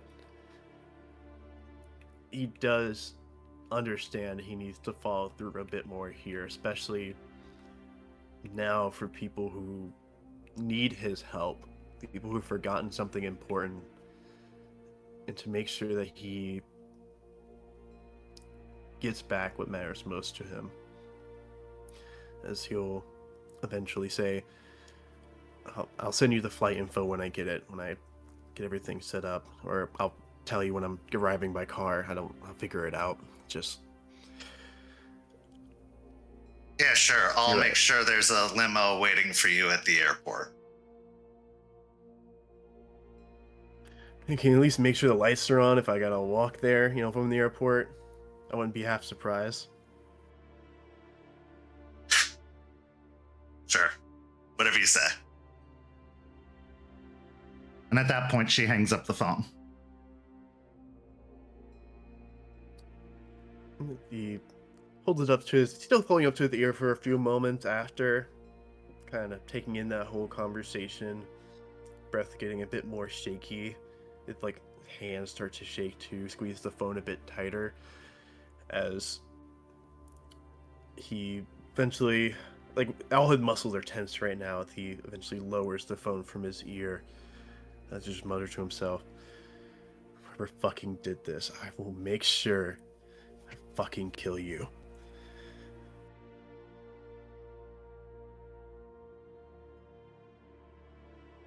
What brother? What son? The Guru have many, many abilities. Is this just another one? Or is it something worse? We now go to our break. We'll be back in just a few minutes with the second half of tonight's story. St. Petersburg by Night is brought to you through collaboration with our partnered vendors: Chromatic Creations, Panchi Artista, Ember Fox Dice, Champs Tramps, and Howl and Hop Tea. Links to our partnered vendors, as well as our Twitch and YouTube channels, can be found on our website, stpetebynight.com. You can follow St. Pete by Night on all socials with the hashtag St. Pete by Night. If you wish to support our programs, you can do so at ko-fi.com/St. Pete by Night to help keep the stories rolling. While the temperatures have been temperate and comfortable within the cairn, Willow and Quinn, sweat wrenches your face. Because when you were told you were going to meet with the Warder of the Sept, Charles Albrecht, you didn't realize entirely what you were in for. Because meeting with Charles means training. But this training feels more like a test. So I'm going to need a few rolls from both of you. The first one being stamina and athletics, as you are run until you drop. I assume my dodging specialty does not apply. Not in this case, no. This is purely just how long can you last. 3 successes and a crit. Or one of those is a crit. Okay, so We're at rage 1. yes, you're at rage 1. And that'd be 5 successes with the crit. Because those explode. Oh, yeah. 6 successes for It's my Quinn. first crit.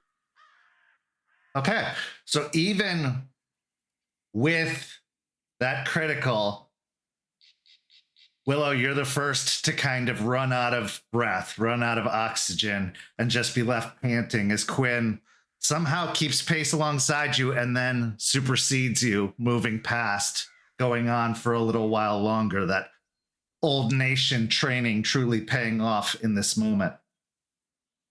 The next roll I need is wits and survival, as you are forced to sniff out previously hidden objects that Charles has stashed all throughout the barn.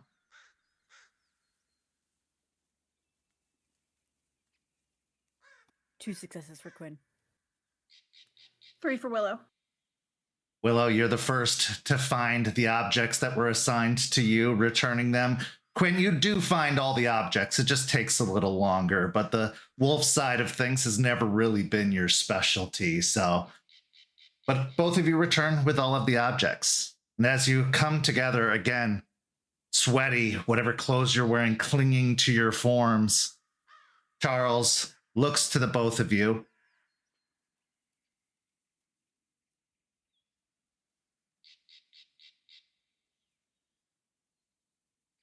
For this final task, final physical task, I want you to fight each other.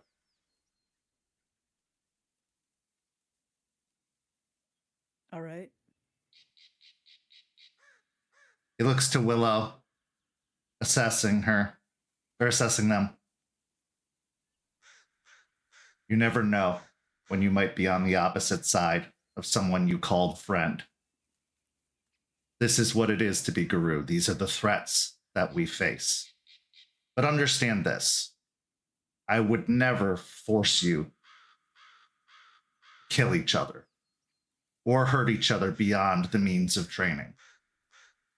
This is merely a sparring exercise so that you can ready your mind and your body for the possibility that you may have to combat one of your very own.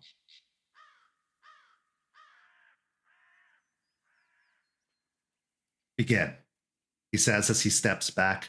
Both of you roll me a wits and insight before we get into this.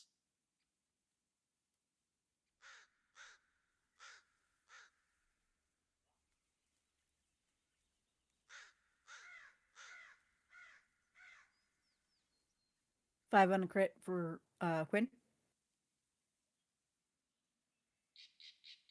I also crit 6 total, I believe.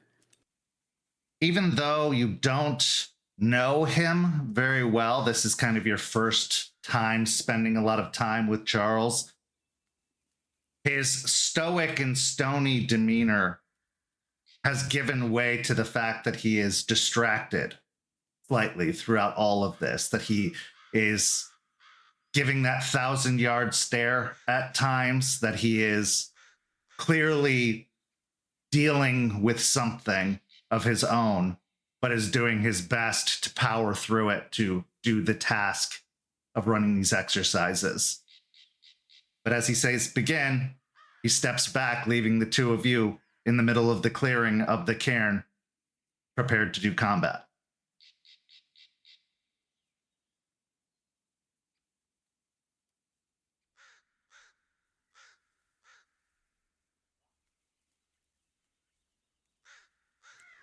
Willow just starts circling, and just to sort of size up the situation, but is clearly, based on their posture, going to be taking more of a defensive stance, and is just trying to make a big show of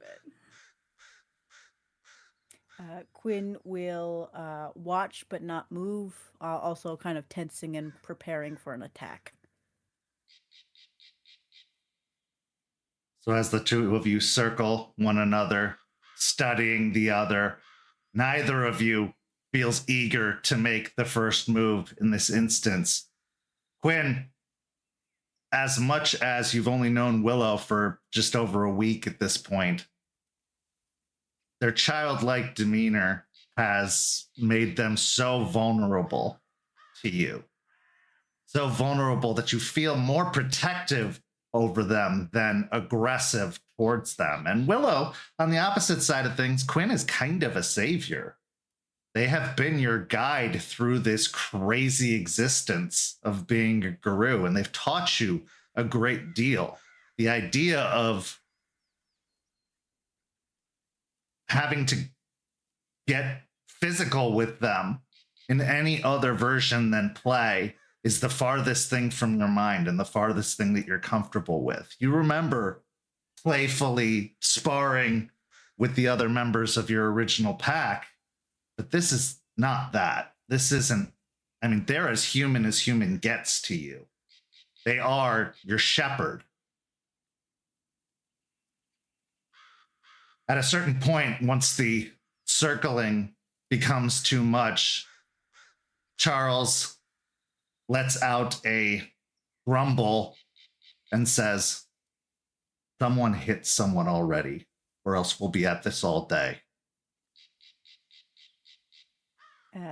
Quinn, following the hierarchy of command, will then attack Willow. He will probably try and go more for her throat, as that he knows that that's something that she is used to seeing in a type of fight. Are you staying in your Hamid forms, both of you, for this? Yes. Okay. Then go ahead and give me a strength and brawl. Willow, you can choose between dexterity and athletics to avoid, or strength and brawl to attack and possibly counterattack. The dodge option with the dexterity, yeah. Okay, so strength and brawl versus dexterity and athletics. It is 3 successes for Quinn.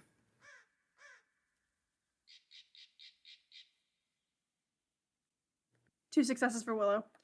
Okay, so as Willow goes to move out of this way, a glancing blow takes them about where the shoulder and arm connect, sending them kind of reeling back a few steps.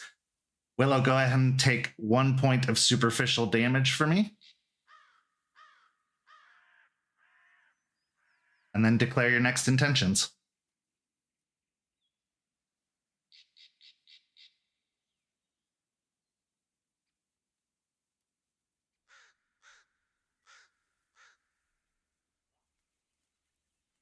I'm just planning on dodging or almost letting him take me down. This is wrong. This is not how I was raised to behave. You don't, like, this is not play fighting. This is different, and I don't know what this is, and it makes me uncomfortable. Okay, then you've got a dexterity and athletics. Quinn, are you going on the assault again?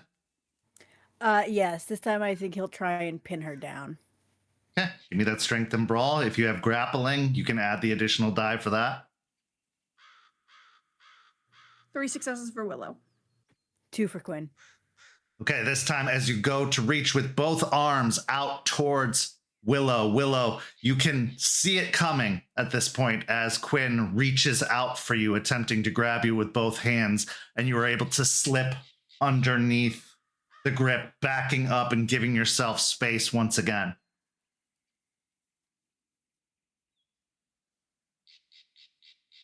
Declare your intentions. Quinn will kind of stare at Willow and say, "You have to attack me." No, I don't.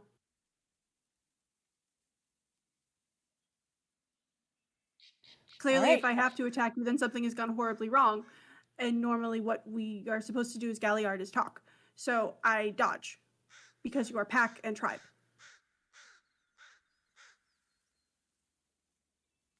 Charles interjects at this point. Don't make assumptions based off of your own moon. The Galliard of this sept, the Tail Singer, is one of the most dangerous combatants this sept has. When they need to fight, they fight. And in this instance, I need to see if you can.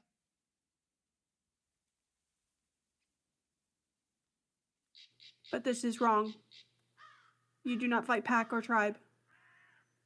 There is such a thing as training, sparring. There is no ill intent behind it. It is to sharpen our skills, to train our bodies. I assure you, Quinn will take no offense to anything you do, as I expect you would take no offense to them. But he is of higher station. If he were to strike me, that would be his right. I am of higher station to both of you, and I am telling you it is okay. This is a very human side of our society, a need to better ourselves, strengthen ourselves. We work very well together as a pack, it's true, and that is very important. But you also need to be able to stand your ground if you need to, especially against a pack member.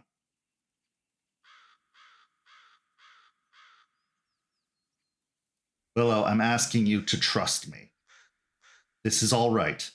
I know it's against everything that you've been raised to believe, but a lot of this society is going to require you to go against some of the things you've been taught.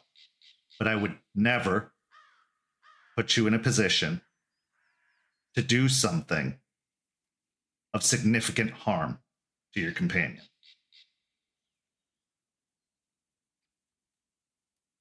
But you are seemingly distracted. So if something were to go awry, I am much stronger than him, and I would harm him, and that would be wrong. If not given good oversight. And you seemingly are distracted.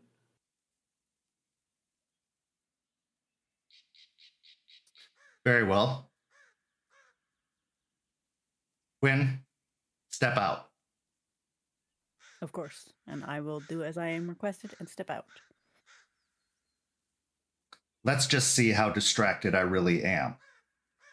Now hit me, or I will hit you.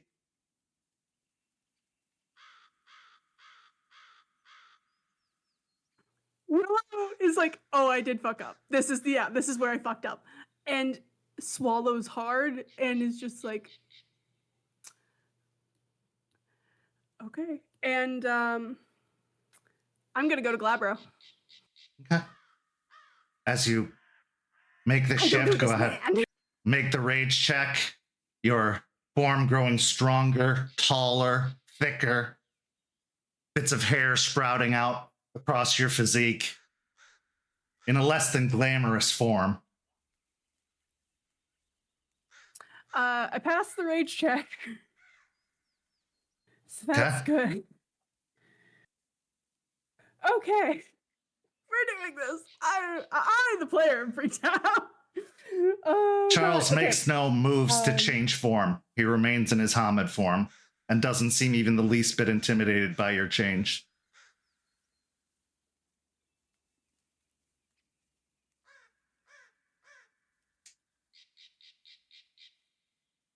I sort of bare my teeth a little bit, and you can see the sort of split as it's like, okay, this is different. I'm kind of getting into this one, and yeah, I'm gonna claws deep, roar. Yeah, give me a strength and brawl.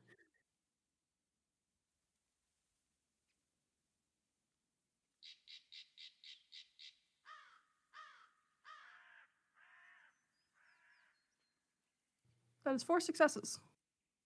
As you launch yourself towards Charles, he doesn't move. He doesn't twitch. He doesn't flinch. But in that last moment, right before you are supposed to make contact, he sidesteps and then mule kicks you to the ground, doing no actual damage other than to your pride. Go ahead and take 1 point of superficial willpower damage. And make me a composure and resolve check.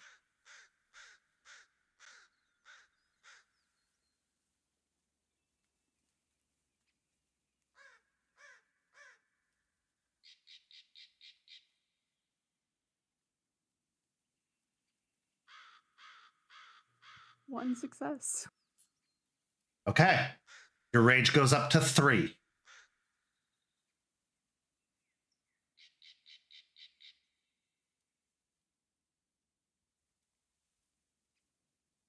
Where is that killer instinct, Will-O-Wisp? Where is the predator? Because all I see right now is a liability.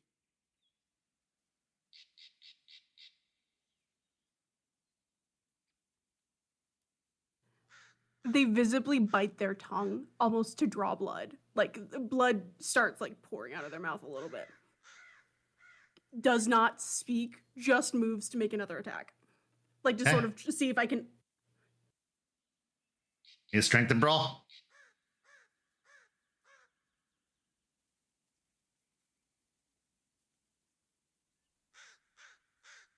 That's worse. That's 2 successes. As before, You come charging in, the blood starting to drip down your chin from the wound in your tongue. And as you lash out, again, once more, he's there and then he's gone. And you feel another boot to the back, sending you down on all fours, this time with a little bit more force, enough to do one superficial physical and one superficial willpower damage.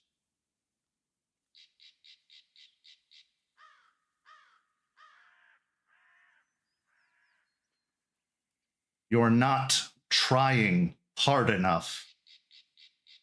Is this your best?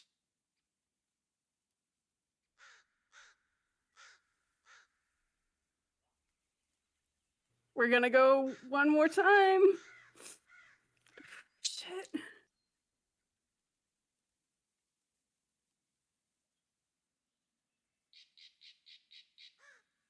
That is 3 successes.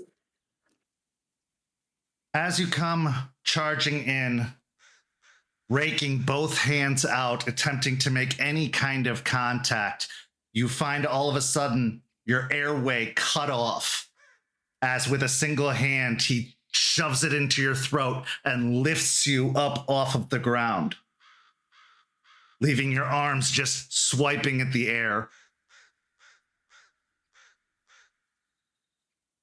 If this were for real, what would you do? I would die with honor.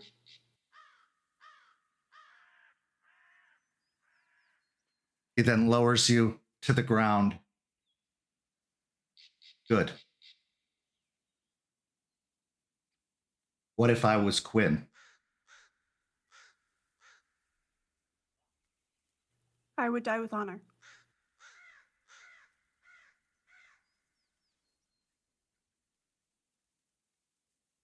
While the goal may be to die with honor, that should never be what you want. You should want to live. You should want to be victorious. You are not a martyr, Will-O-Wisp. You are a warrior of Gaia. I don't know what that word means. A fighter. You fight for Gaia and her survival. Seeing another body in the ground, another dead, does nothing for her. You have so much strength, so much potential. And while we always hope that we never have to turn it on our own, let me tell you, there may come a point you have no other choice. And I speak from experience. Galliard are many things. They keep the silver record. They tell the stories. They can be a consoling ear, but they also must be able to fight. And clearly you can.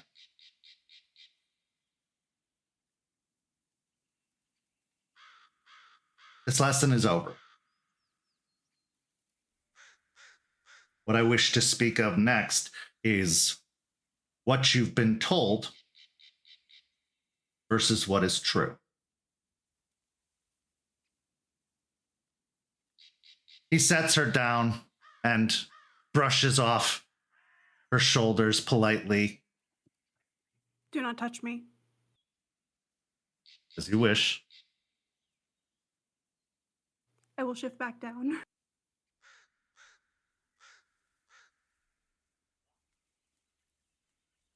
The nation you came from was once a glorious, honorable, and wise group of individuals. They were the vanguard. The only force standing between Gaia and the worm. Their goal was to combat and destroy the worm in all its forms in order to cure Gaia of the lingering illness that affects this place. I was taught it too. I was raised in that culture from the day I was born. And over this last 14 or so months, a full year, he says, clarifying for Willow, I've had to have that lesson challenged on more than one occasion. Because yes, that's what we were taught. That's what we were led to believe. But if it worked, why are we losing? And we are losing, make no mistake about it. Why were we the only ones to stand between the worm and Gaia? Because it was by design. From a place of pride, a place of arrogance, a place of believing that only one of the changing breeds could be suitable for the job. Strength over wisdom.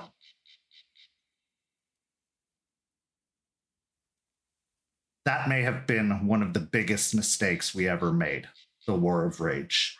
Letting our ego and our arrogance get the better of us to eliminate those who just wanted the same thing we did. Instead, we rid ourselves of allies and gave others over to our enemies, strengthening their forces. The werebats, for example. We believed we were the wisest, the strongest, the most honorable, but there is no honor in genocide. Now, I don't say all this to make you carry the weight of the ancestors. I don't say all this so that you will feel guilty or shameful for what you are. I say all this to be as a lesson. We don't have to be that way. We don't have to be too proud, too arrogant, too egotistical. If we are going to win this war, we must take every advantage we can. And should you choose to stay here and bind yourselves to this sept, you will see that we have, in the form of stargazers and Farah. If we all want the same thing, why would we quarrel amongst ourselves?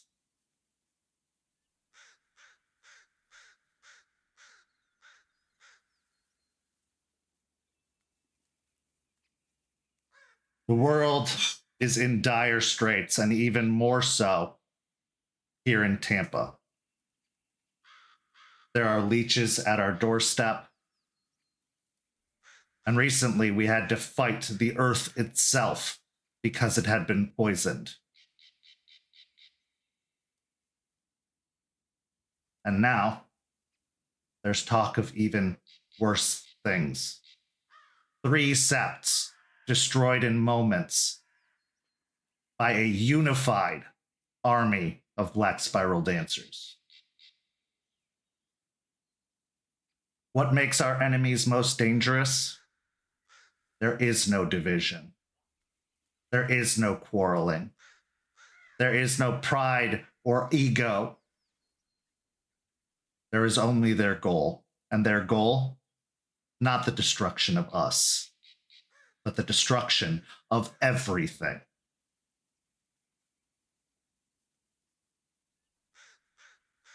You have to fight fire with fire.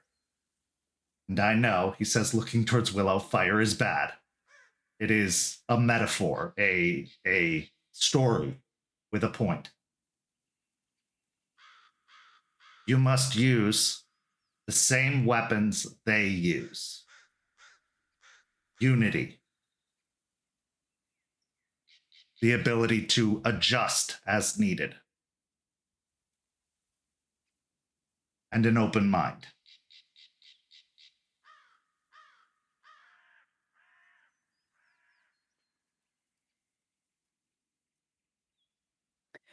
Quinn will kind of take in what Charles is saying, and he'll have a very quizzical look on his face, thinking to himself all of the things that he's learned from the nation, and then this change of it being similar but quite different from what he's learned, especially when it comes to the Stargazers and the Farah.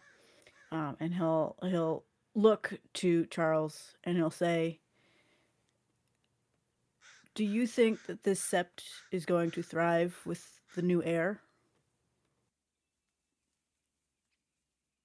Charles lets out a heavy sigh.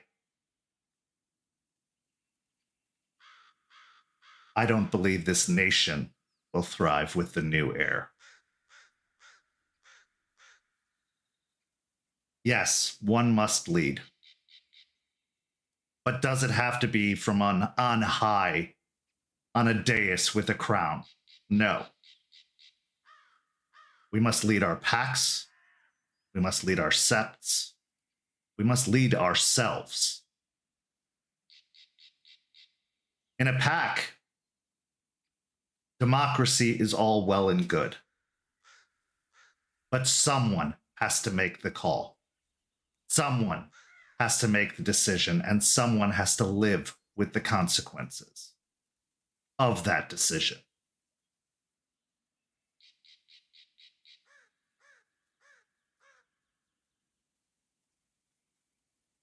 To believe that a king knows best is to give up accountability, is to give up responsibility, is to give over yourself to one you don't even know. Can you truly believe that they have your best interest at heart? Can you truly believe that they have Gaia's best interest at heart? Not without meeting them, not without knowing them. But the Guru here, you can know. The Guru here, you can come to trust. Even if they fight you, he says as he looks towards Willow. Because they all want the same thing. Oh, go ahead. This entire time, Willow has looked so far off in the distance, does not understand what is being said at all, and is just bereft. Like, this man is saying a lot of words. I know about half of them, and is just desperately looking at Quinn like, please tell me what's happening.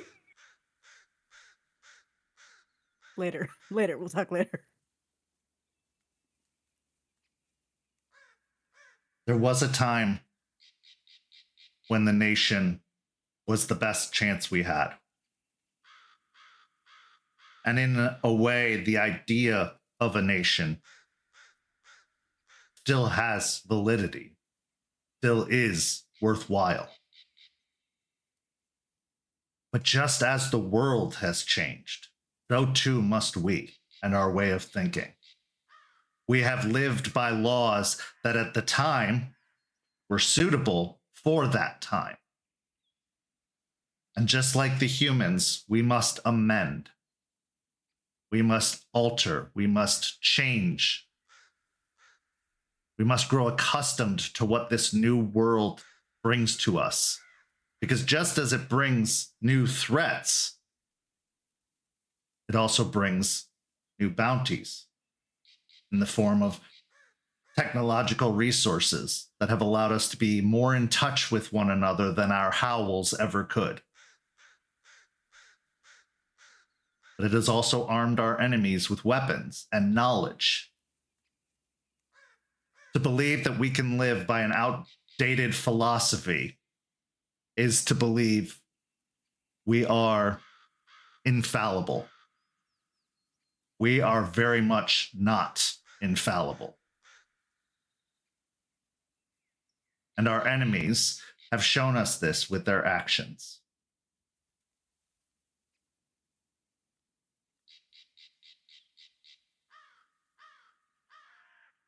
Our allies have shown us this with their actions.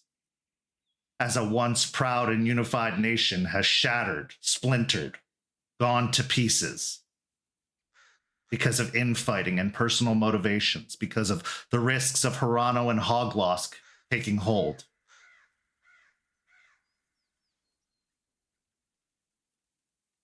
I was like you when I first arrived, he says, pointing mostly towards Quinn. I had a head full of beliefs that had been quite literally at times beaten into me. And I carry the scars of many lessons.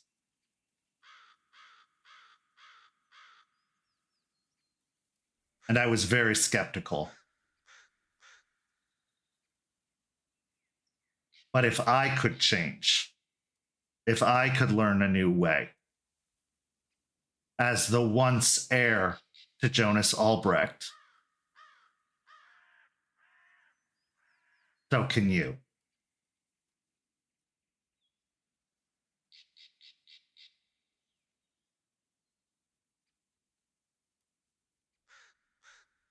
Now, I'll let you decipher all of that for Willow. This lesson is concluded for today. Tomorrow we meet at dawn once more. He gives a polite and somewhat curt nod of his head out of respect, but also like an unflexed muscle for Charles. It's a little bit rickety. Good work today. You both have proven yourselves quite capable. And he nods and starts to turn and walk away, leaving the two of you for a moment together.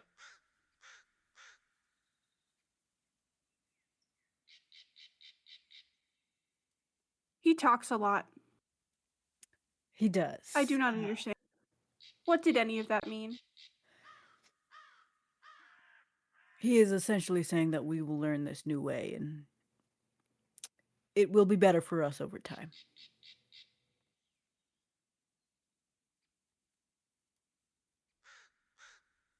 No. You don't even know I want the to do old my way, own- Willow. No, I don't want to do I want to do it myself. I want to grow my own thing. Why do I got to do their thing? Why can't we all just grow our own things and do our own things collectively, but like differently, and not have issues with that, and not pick people up off the ground All right. and be rude? Hey, calm down. You're going to find your own way. That is what we all have to do.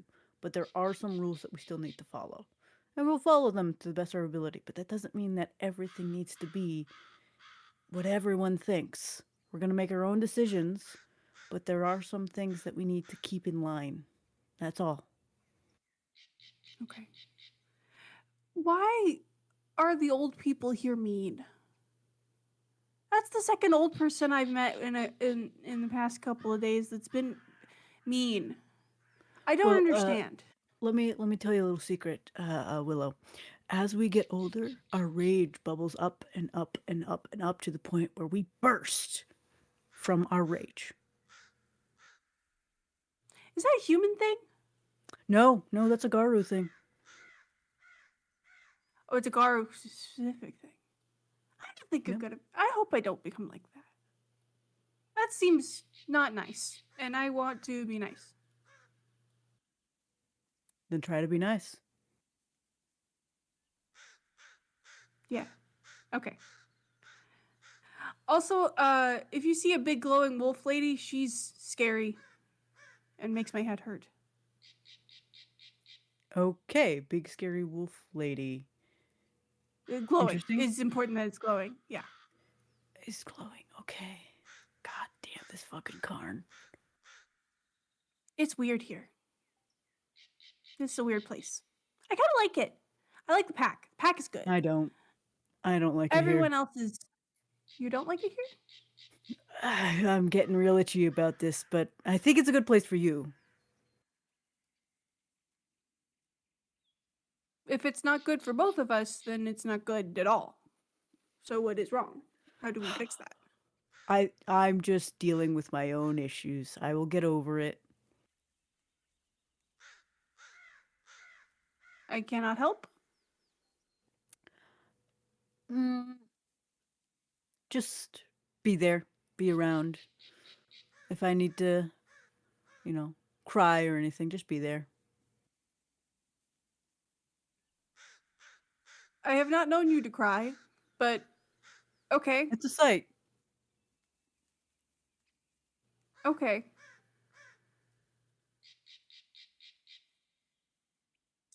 So with Okay.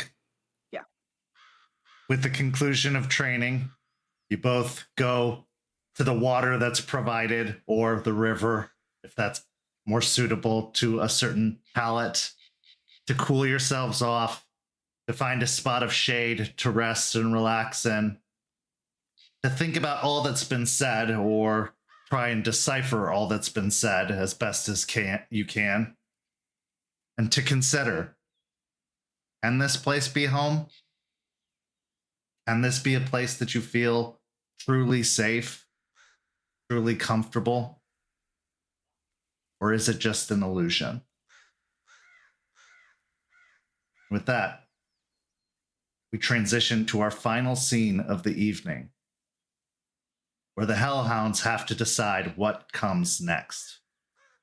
As the pack gathers together at the place that was once, and for some still is, home,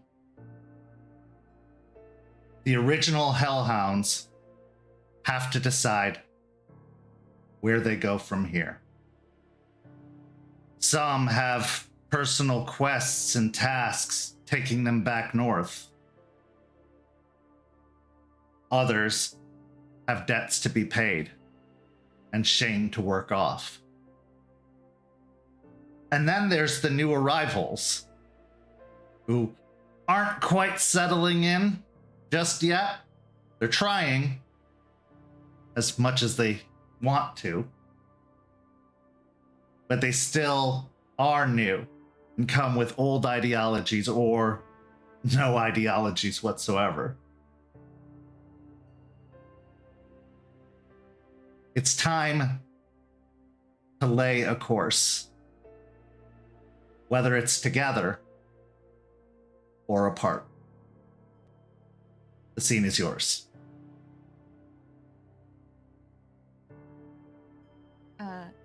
Delphine will be sitting on her usual spot on the couch next to Forged, and she'll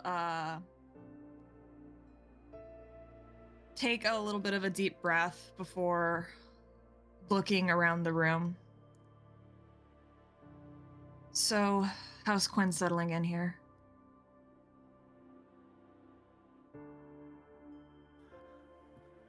Ray, having the kitchen table chair pulled out into the living room, sitting across so you can see everyone,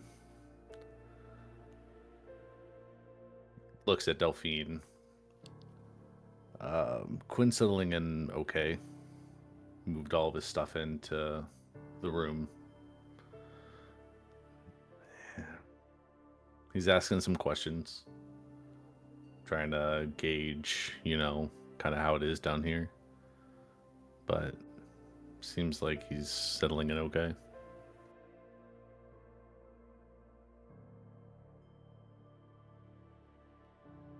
Juniper is kind of leaning against the doorway that's leading into the living room and just kind of scoffs.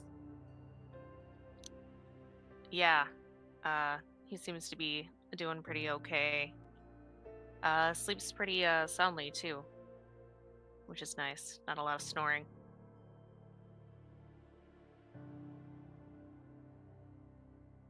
she'll acknowledge Juniper with a nod, but won't really look in Ray's direction, especially based on where he's sitting too, because the last time they were all in the house together, same seating positions, and she is just remembering all of that right now, and it's kind of putting her a little bit on edge.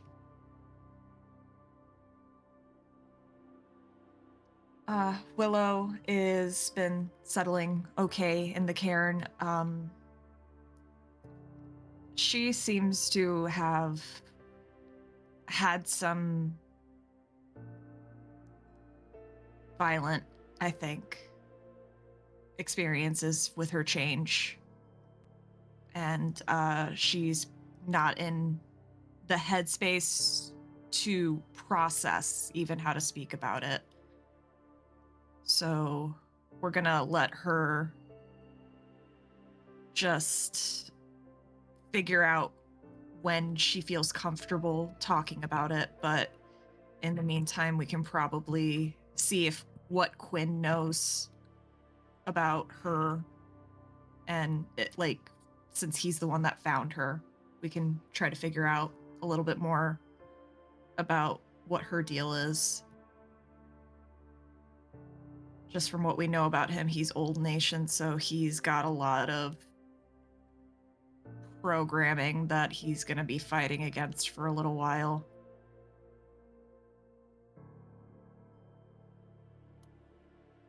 So, Forge right now, he was like leaning back on the couch, his arms up behind his head.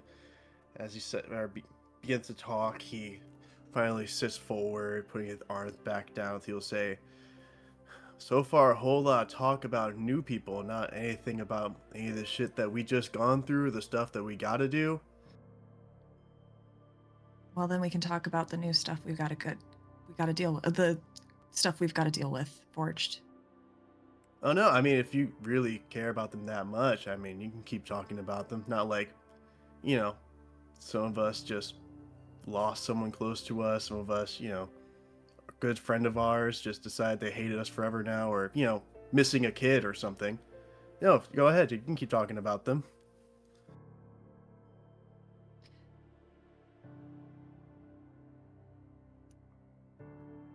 Forged, you have a point, but I also think that Delphine was just trying to get like the easy icebreaker shit out of the way first, so that we could just be like done with that and actually focus on what's important.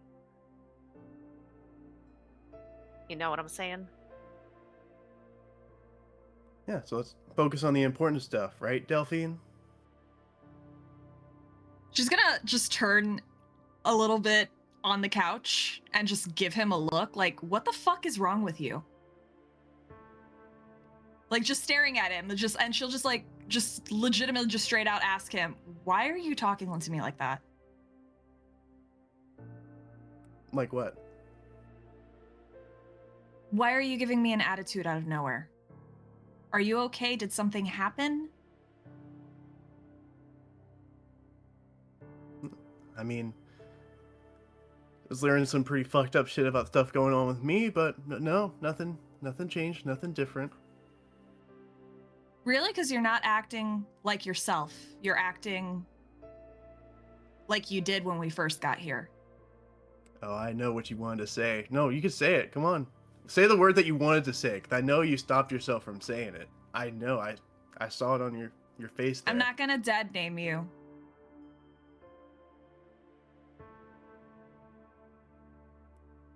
You see, he gives you like a hard look for a second, looking you up and down. It's like when he's looking at you, normally he kind of has this look to him, like he's looking at it like a homie, he's looking at you like he's your friend, like someone he also doesn't really see you as much of a threat, if that makes sense. But right now, the look in his eyes that's more like challenging, more of a like sizing you up moment. She'll meet his gaze. Are we gonna have a problem, Forged? Because if I recall, you're the one that also said my name the other night. In terms of pack leader. If you had an issue with it, you could have brought it up then, but you didn't. So are you going to go back on your own word now?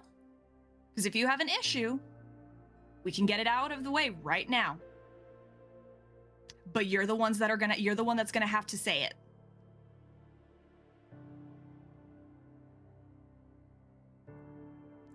You'll see Forge. Well, first look to everyone else.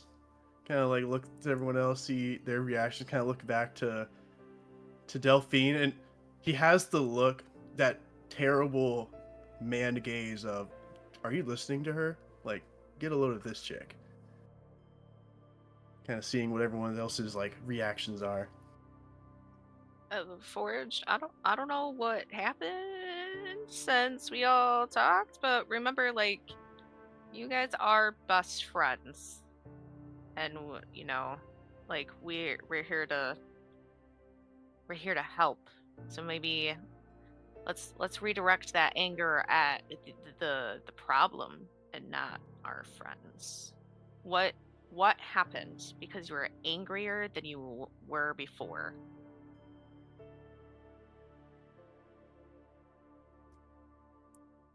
Not quite the reactions he was hoping for. He looks to Ray after that, like, you know, trying to get like a, "You agree with me, right?"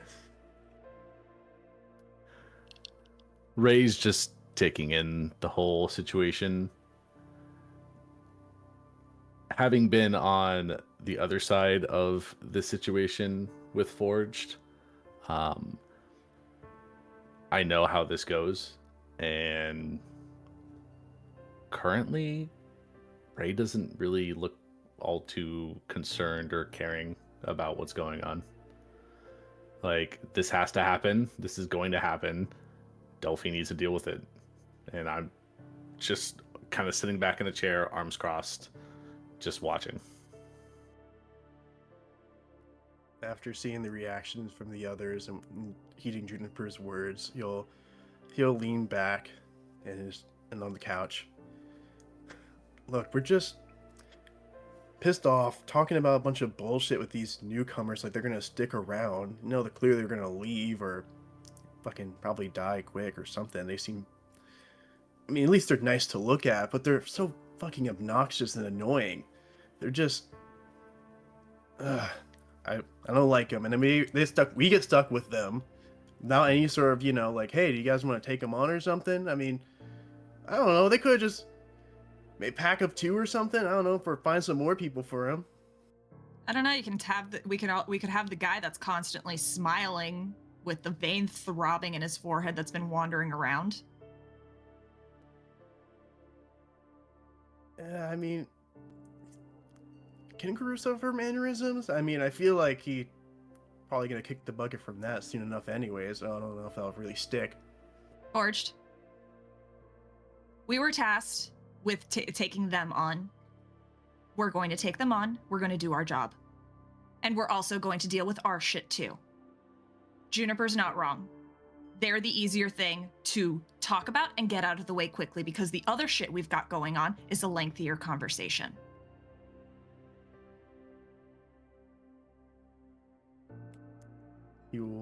Forge will roll his eyes at that, but he'll sit back and kind of go a little bit quiet after that.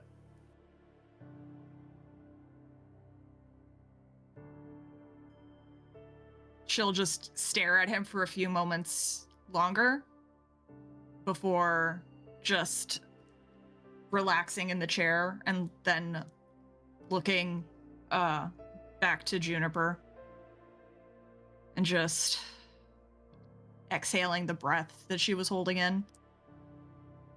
I just kind of quietly shrug and nod my head like, you got this, you got this. Okay. They're new. We've got to do our part to show them around. But we also have our shit. You're right, Forged.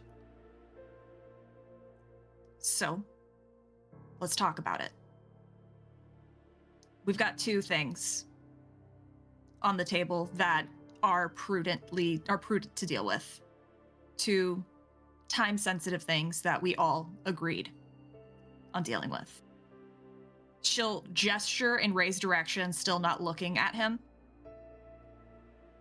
The Bane. And then Forge's son.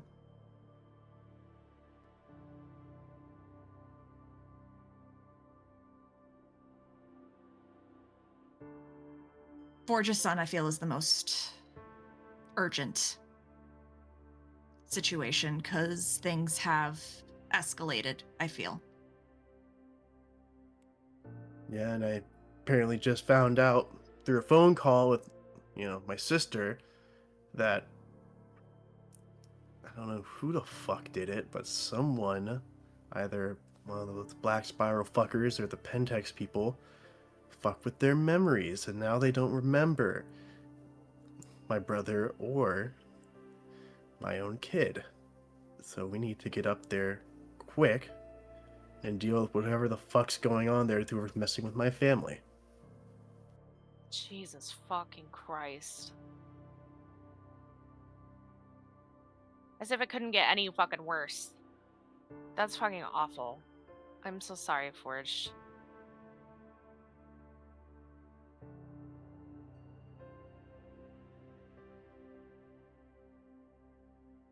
So that's why we're all gonna go up there and deal with it. I mean, you guys promised you would help me. We gotta get up there, and with all of us there, it should be fucking cakewalk. Delphine will pause at the mention of everyone. We all can't go. Forged.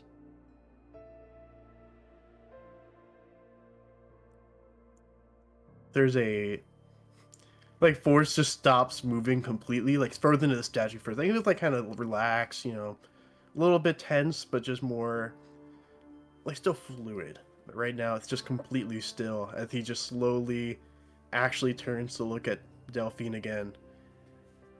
What?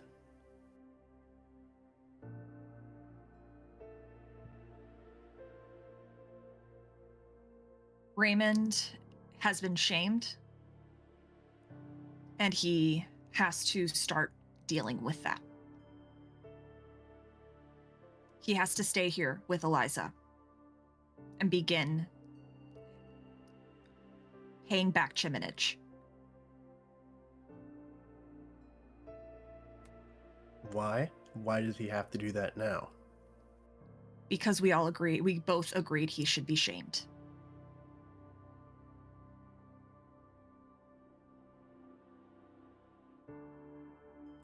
Is there leadership telling us that, or is it you telling us that? The longer Ray is away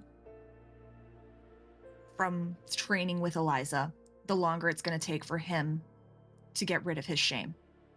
And if you aren't smelling it, it's already done.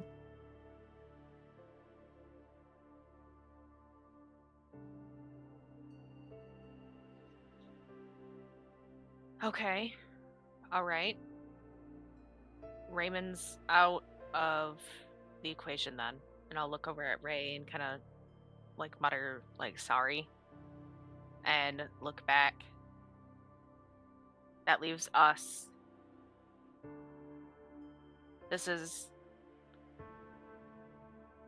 really fucking serious. I mean, there's a literal baby's life at stake here. I don't know if Forge's brother would be willing to go that far, but we need to save him. We need to do something. What are you thinking, Delphine? She'll sigh a little bit. I'm thinking that you and Forged go up to Michigan.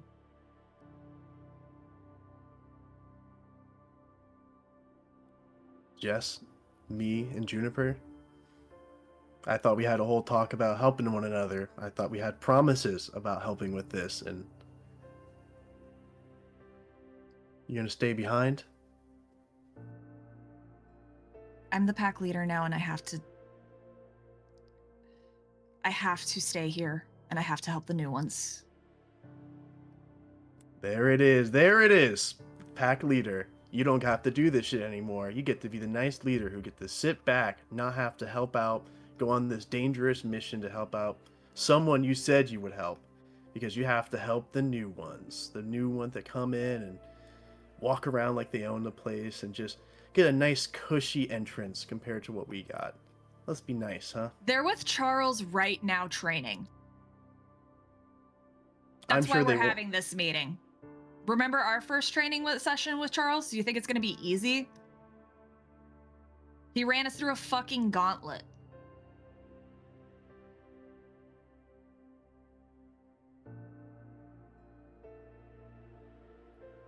And honestly, Forge, like, I want to go with you. I want to help. But I'm being forced not to, unfortunately. I can still help. Nope, no, Sir B. You are not being forced to do shit. You made your choices. You did your actions, all of your free will and volition, and now you are facing the consequences of your actions. Nobody ain't forcing you to do shit. Juniper, I understand that these are the consequences of my actions. I understand that. It's still a forced thing. I'm not lying in that. Am I? I don't know, my dude. I don't think any of, like, you were even agreeing. You were even agreeing with what happened. Yes, I agreed. I understand why I'm having to stay here, why I got shamed, why I got removed. I fucking understand. You don't have to fucking attack me on this. I know. I fucking know. It's just holding the No. accountability. You all already held me accountable. I'm just explaining to Forge, okay? Is that okay? Is that understandable?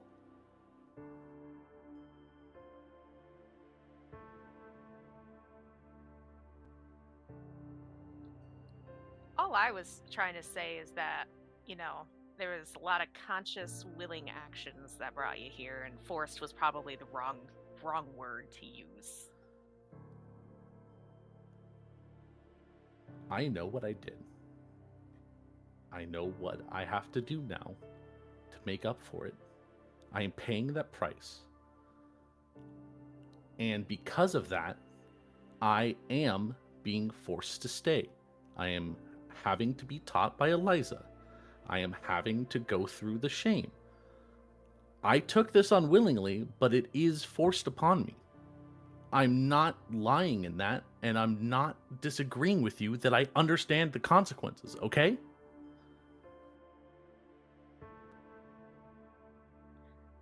I just look over at Delphine at this point, and I just shrug.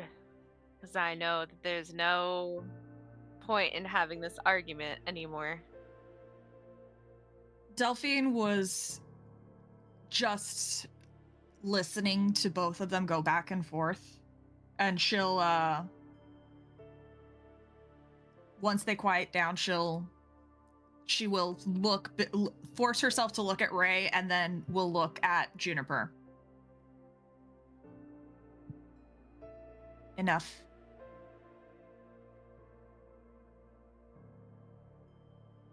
He's shamed. He's dealing with it. Us bringing it out, and Juniper, us bringing it up is just bringing out the ugliness of how we used to be. We're not doing that anymore. We're not acting like we used to anymore. I'm fucking done being the fuck-ups.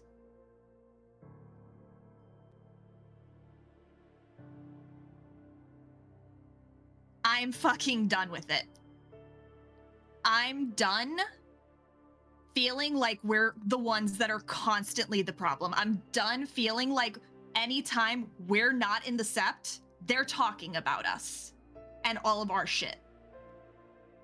So we're not doing this anymore.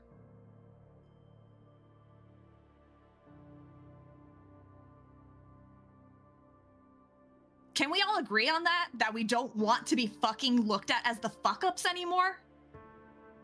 Can we all agree that we can at least want that? Can we have that be a unifying thing? I'm asking you, I expect an answer.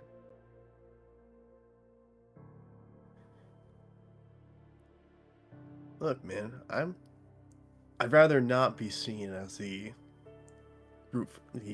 pack that fucks up. Look, you don't get so hostile here. Alright.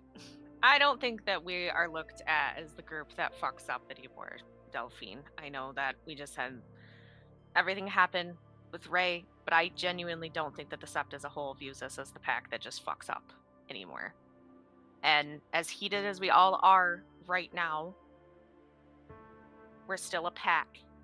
We're still viewing each other as a pack. We're allowed to have heavy emotions.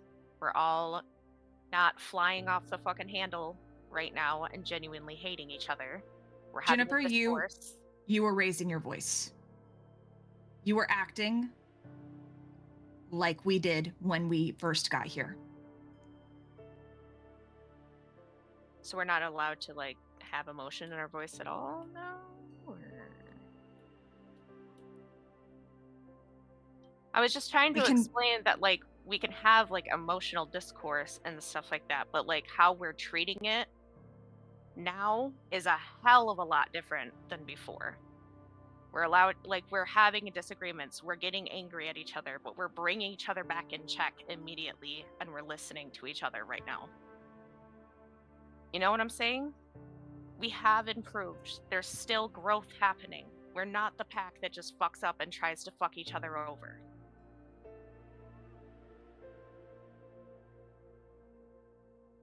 We're just keeping each other in check right now. Things are heated. Shit's fucked. Ray, did you feel like you were being put in check, or did you feel like you were being attacked?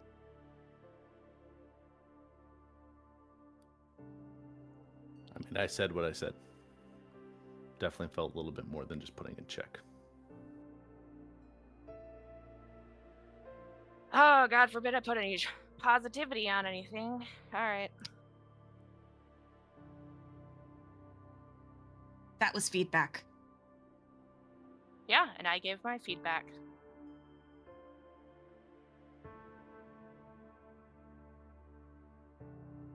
I just tried to explain that, like, despite all of us snipping at each other, myself included, we're still immediately checking each other on it and calming down. That's literally, like, all I'm trying to say is that we're not literally trying to beat the shit out of each other or anything.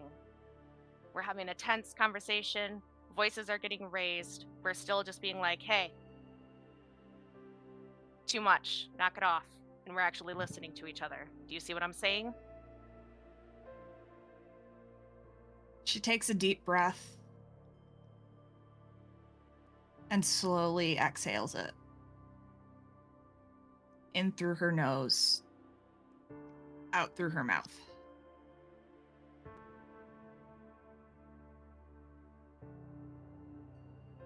Going forward, we're going to maintain our composure. We're not going to raise our voices. Especially not here. The last time we raised voices, we got a noise complaint from humans wondering what a leech was.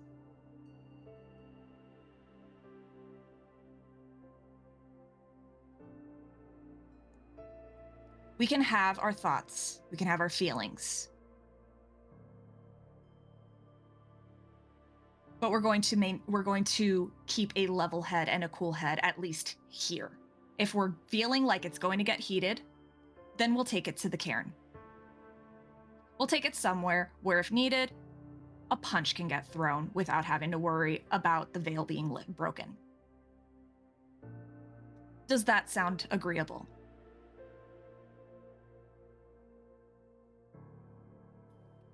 Whatever you say. Sure, I guess. Okay.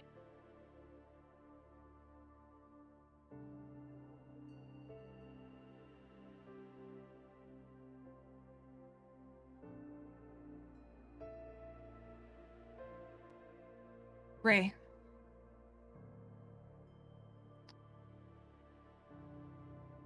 Forged, Ray did promise you, and he did want to go. He does still want to go. But he can't.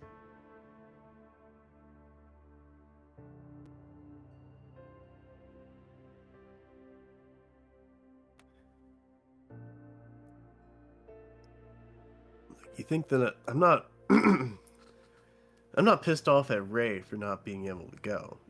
No, I'm pissed off at you for whatever the fucking reason you have is. What is the reason besides just cuz they got to work his stuff off?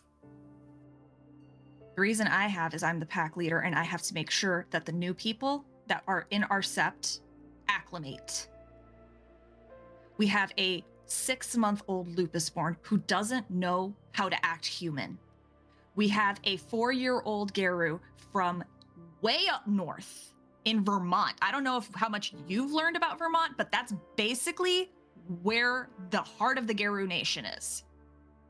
So this kid is full nation. And if he's gonna start bringing full nation bullshit in here, that ain't happening. This is a new nation, and we're not doing that shit here. The new nation failed them. She just gestures out, failed like to the general them as like Aspen, Artie, Jester. And it didn't do anything for us. Hell was separated from the nation. And look how we started. We didn't have anything. We didn't have an education. We didn't have teachers who had the patience for us. We got sent here as a punishment for Aspen and this sept. I don't want to be viewed as the punishment anymore. I want us to be viewed as an asset because I think we are assets.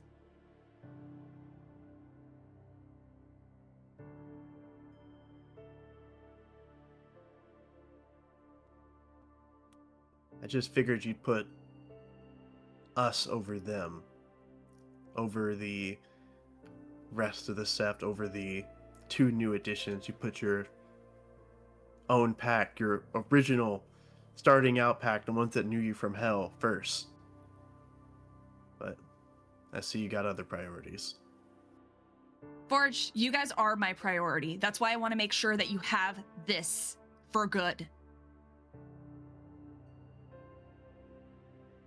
What other sept of the nation would have us? What sept of the nation would have had you at the beginning? Would have had me?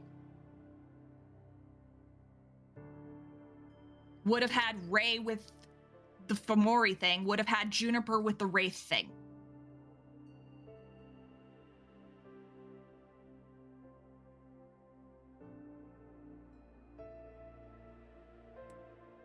I get it. You want this place here. And hey, I get For that. I mean, it's a us. nice for us. You want this place here, and I get that. Sometimes I'm going after shit that matters more than that. I'm gonna do anything to get my kid back, okay? And if I had to throw away all this shit to get him back, then I'm not gonna lie to you, I probably would. And so you're aware that if I had to make a choice between the two, I'd probably choose my kid. So forgive me for being a bit pissy at the fact that I feel like there's other priorities taken right now over my kid. Over a baby that is helpless in the hands of Pentex or Black Sparrow dancers. Forge, I do care about your kid. and it's likely that your kid is one of us. And I would rather that your kid has this sept in their future as opposed to whatever the fuck is waiting for us out in the nation.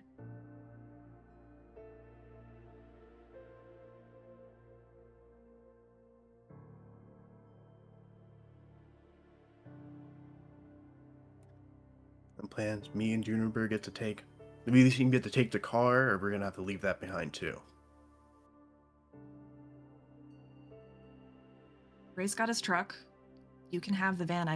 I'm not the best driver, and you know that from experience.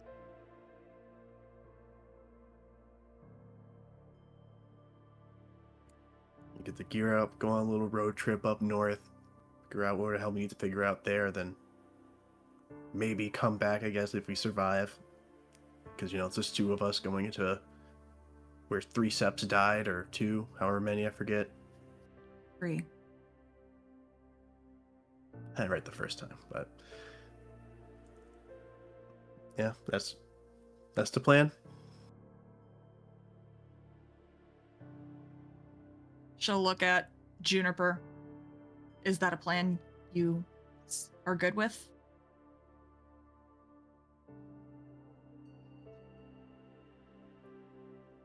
Yeah. I think that Fortune and I can handle it.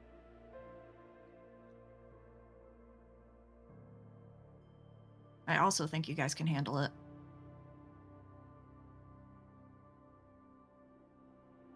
I know that, Forge, you'll do what needs to be done to get your kid if he is up there. We don't know that he's up there. But we do know that there are black spiral dancers up there, potentially. Still nested in whatever's left of hell.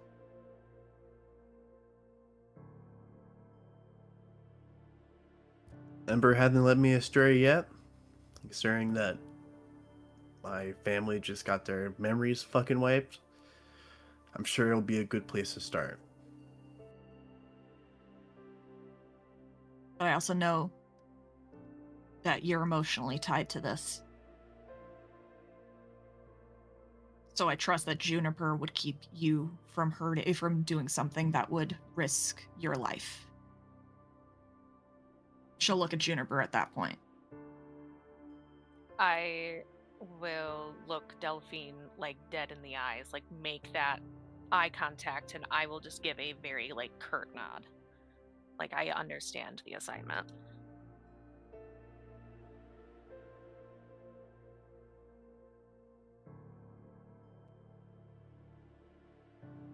Forged.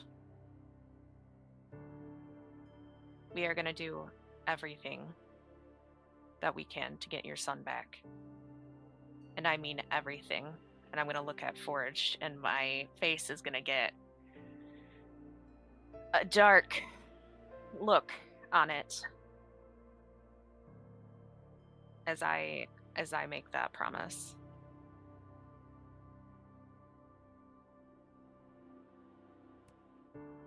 Forge meets your gaze, kind of looking up and down for a few moments. There's like, for a moment, you can see past the anger and frustration to see a look of desperation, of someone who needs this, someone who's willing to do whatever it takes to get this done. And the fear of not having the resources or the ability to do it with what they have now. But he'll steel his resolve. He'll nod to you. And he'll just let out a long exhale. Opposed to me, I at least got the best person for the job. I mean, Juniper was going to be like the top pick with, you know, being the woods woman, whatever thing you got going. I mean, like Ray, 'cause he's really good with a fucking gun. I mean, he took on that guru thing, the infected one, on your own. I mean, pretty damn good work. Guns are going to be too loud for what we're going to be doing. You're going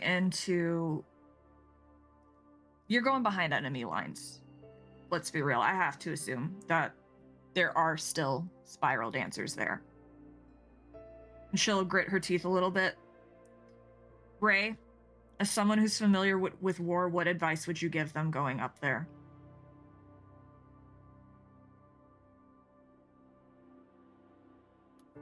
I will lean a little forward in my chair and kind of look between Juniper and Forged.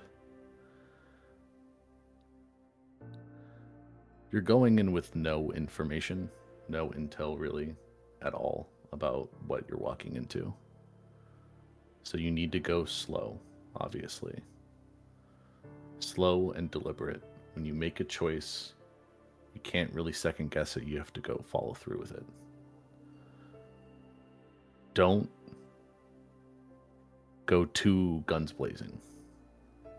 If you feel like there's something that doesn't feel right, if you get that sixth sense itch that there's going to be danger going towards your objective, or when you're there, it's not bad to back off, reassess, go back at it from a different perspective, a different angle. You don't have a lot of time, but make use of the time you have well. Don't go too crazy. Juniper, you can see into the Umbra and speak to spirits through that. I would very much highly recommend taking advantage of that wherever you can. Don't make unnecessary deals. Be crafty with the spirits.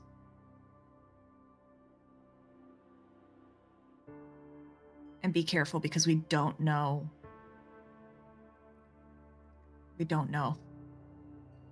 what the Black Spiral Dancers could have done to affect the local spirits of that area. I nod my head. This is going to be the most important and dangerous mission that we have gone on to date. I know that both Forged and I are going to take it seriously. There are a few things that I know about that will help us during this as well, and I will get that figured out. I plan on talking to Artie and seeing if there's any sort of like recon gear that we can get and communicate in real time. Get him to possibly help us with that. Specialized training for a little bit with Charles, seeing what we can do for this to basically Rambo mission. But we got it. We can do this. Don't assume you're also going in for a fight. You could get there and it could just be nothing. No dancers. No Cooper. Nothing. It could just be clues that you're looking for. The one rule that I would ask that you stick to: if there are dancers up there and there is a hive, you are not to engage.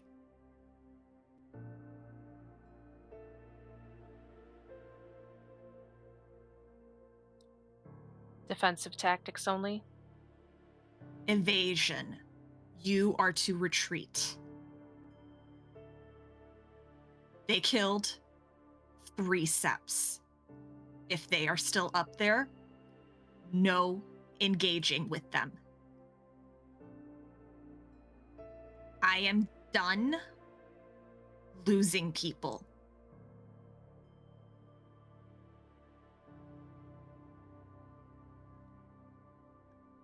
Where all that's left of hell. This, what's in the room right now, and stakes, that's it. I am not losing one of you to hell again.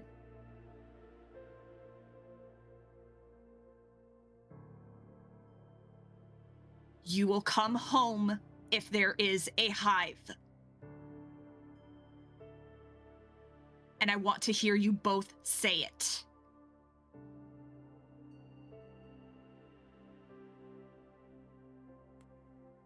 What am I to do if my kid's in a hive? I can't just leave him in a hive. They're not going to do anything to him. If they were going to do something to him, Forge, they would have done it already. No, because we've seen this. We've talked about this before. They corrupt shit. Even just by being around it, it fucks it up. It fucks things Jeez. up. Fucks people How up. old is he?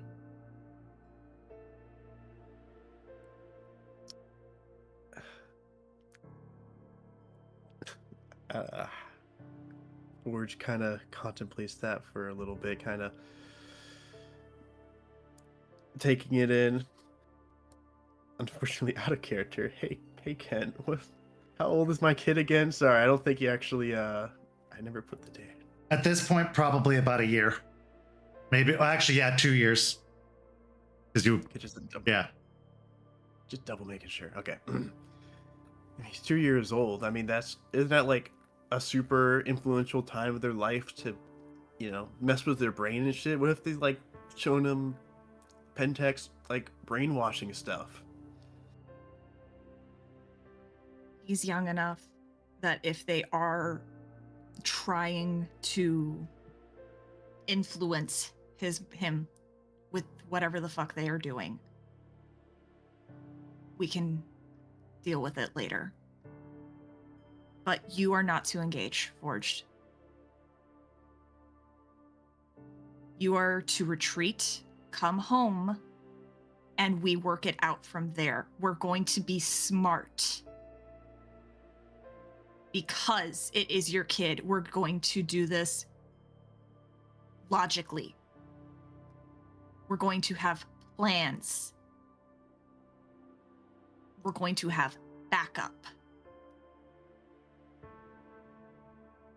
I know you care about your son, and I know that Juniper is a fury within herself when she wants to be. But you two alone are no match for a hive of Black Spiral dancers, and you cannot save your kid if you are killed.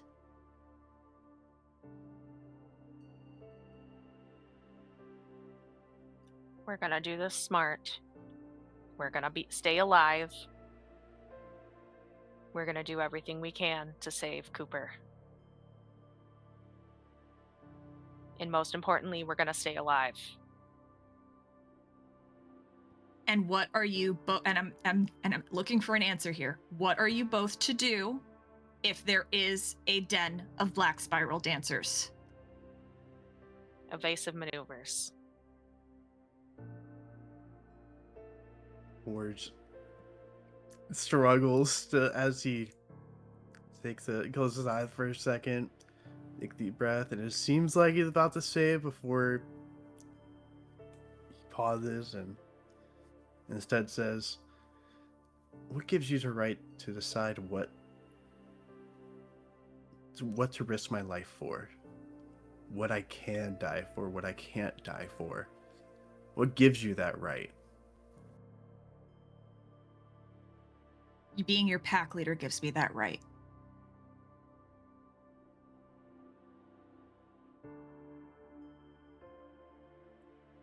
Hard stare down at Delphine, and you'll see he'll like move away a little bit, but like kind of like he like scoots away a little bit, but then he like turns to face you more, like sizing, fully sized up right now, staring down at you. As he'll just say, "Are you?" She'll stand up. She'll stand up off the couch, and now she will just straight up look down at him. Just neutral face, looking him dead in the eyes.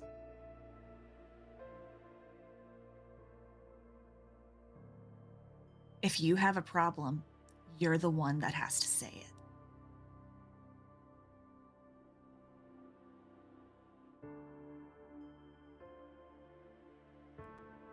We were homies, but now ever since you became pack leader, now You I got are more my important best- things.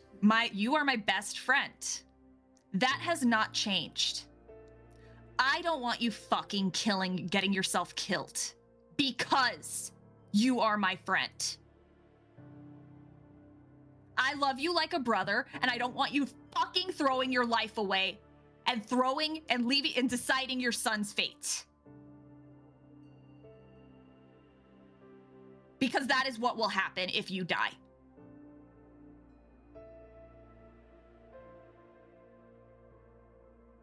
So either deal with it or fucking challenge me.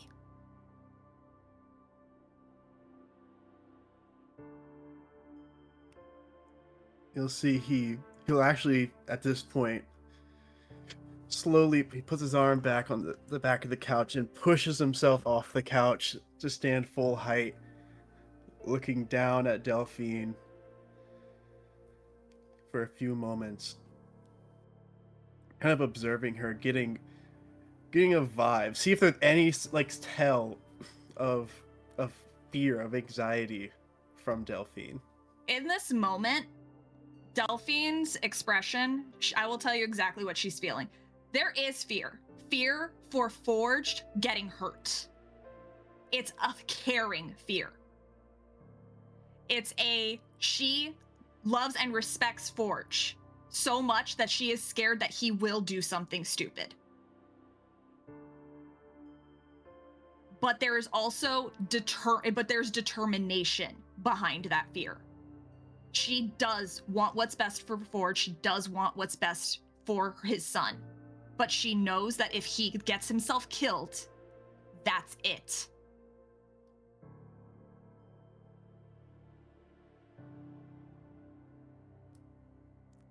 As he's you're really staring into your face for a bit, seeing kind of what emotions he can glean from your expression. He, after like a long moment of tense silence, he'll just turn and start walking towards the kitchen, as he'll say, Juniper, I'll be ready in like 2 weeks. We can give it, and then we can leave. We won't engage in any fucking hives. We'll do invasive maneuvers. Whatever you said. Anyone want a beer? I think we have a few left. We're fully stocked as always, Forge. Also, see? Progress! Progress, everybody! Empathy! We did it! She'll kind of just deflate a little bit, just like, because that's like the most intense she's had to get with Forged before. And just on instinct, because she, like, in the back of her mind, while she at the forefront of her mind, she is still very much mad at Ray. She has always recognized, even from the beginning, that he was a good leader. So in the back of her mind, just instinctively, she can't help but look over at Ray out of the corner of her eye, just to gauge how he received that whole exchange.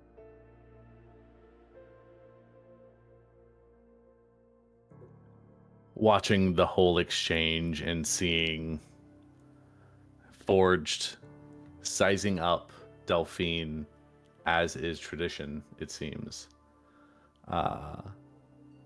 When Delphine turns to look, I'll just give a slight smile and a nod. And then, as Forge is passing, I'm going to reach out and kind of grab his arm to kind of stop him a little bit. And say, and just because we're not going with you doesn't mean you can't reach out and ask for help. If you have any questions or you feel like you're stuck, you can contact us and we can try to help you from here. It may not be the best help, but we can still try our best.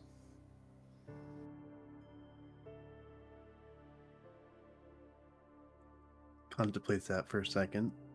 We're responding. Appreciate it, Ray. He'll continue walking, grab himself a beer, and if anyone else wants one, he'll grab one for them too. Ray will take one. Juniper will actually take one for once.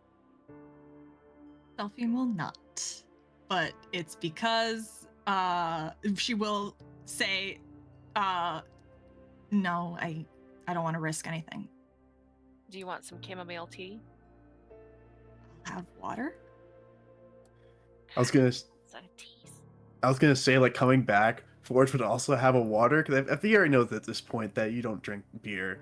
So you're as tradition before, once he would bring you waters, even though you didn't want to drink any when you were kind of stressed out, he brings one once again. So he'll kind of put it out in front of you and hand everyone their drinks and sit back on the couch. And he left that a long sigh. Man, this shit used to be easy to fucking yell and be an asshole, but now this shit's exhausting. She takes the bottle of water, smiles a little bit, and then kind of just like leans back, sits back on the couch, leaning back, and kind of just like, just letting herself lean against Forged, just like in that friendly, like two friends relaxing on the couch way. And she'll just be like, it's almost like we're maturing.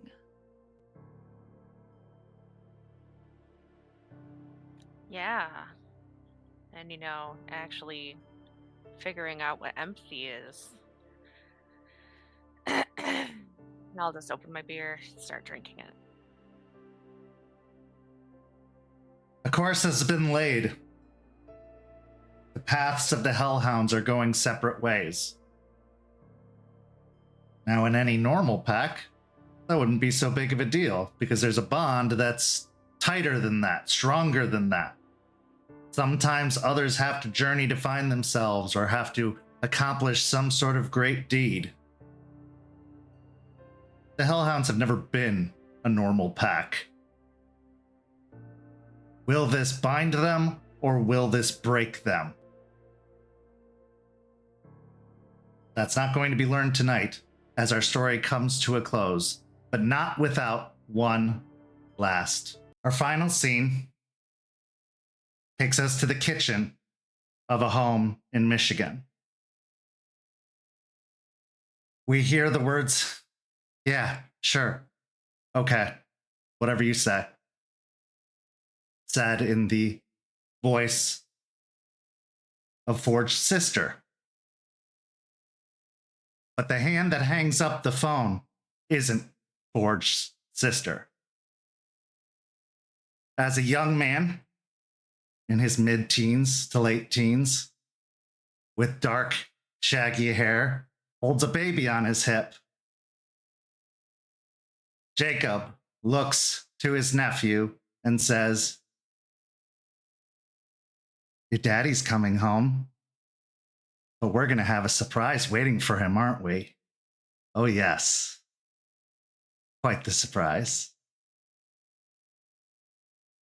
The child just babbles as it looks adoringly at his uncle, reaching out to grab at the collar of his shirt. "You know what they say, kid? You can never go home again." And that's where our story comes to a close. Thank you so much to these amazing players. Thank you to everybody watching at home. Go sign up to become a Ko-fi member so you can see the Rosebud Thorns from this session and many other sessions, as well as a bunch of exclusive behind-the-scenes things and discounts on merch and all kinds of good stuff. So go sign up. It's as low as $5 a month, and it really supports this show, as well as all of our shows and our community. We really, really appreciate it. For these amazing players, I'm Kent. Thank you so much for watching. Be back next week with another episode of Hellhounds and an episode of Rage coming up this Tuesday. We'll see you soon. This has been a St. Petersburg by Night production, produced in agreement with the World of Darkness and Dark Pack. Visit our website at stpetebynight.com for more information about all of our productions and how you can become part of our community.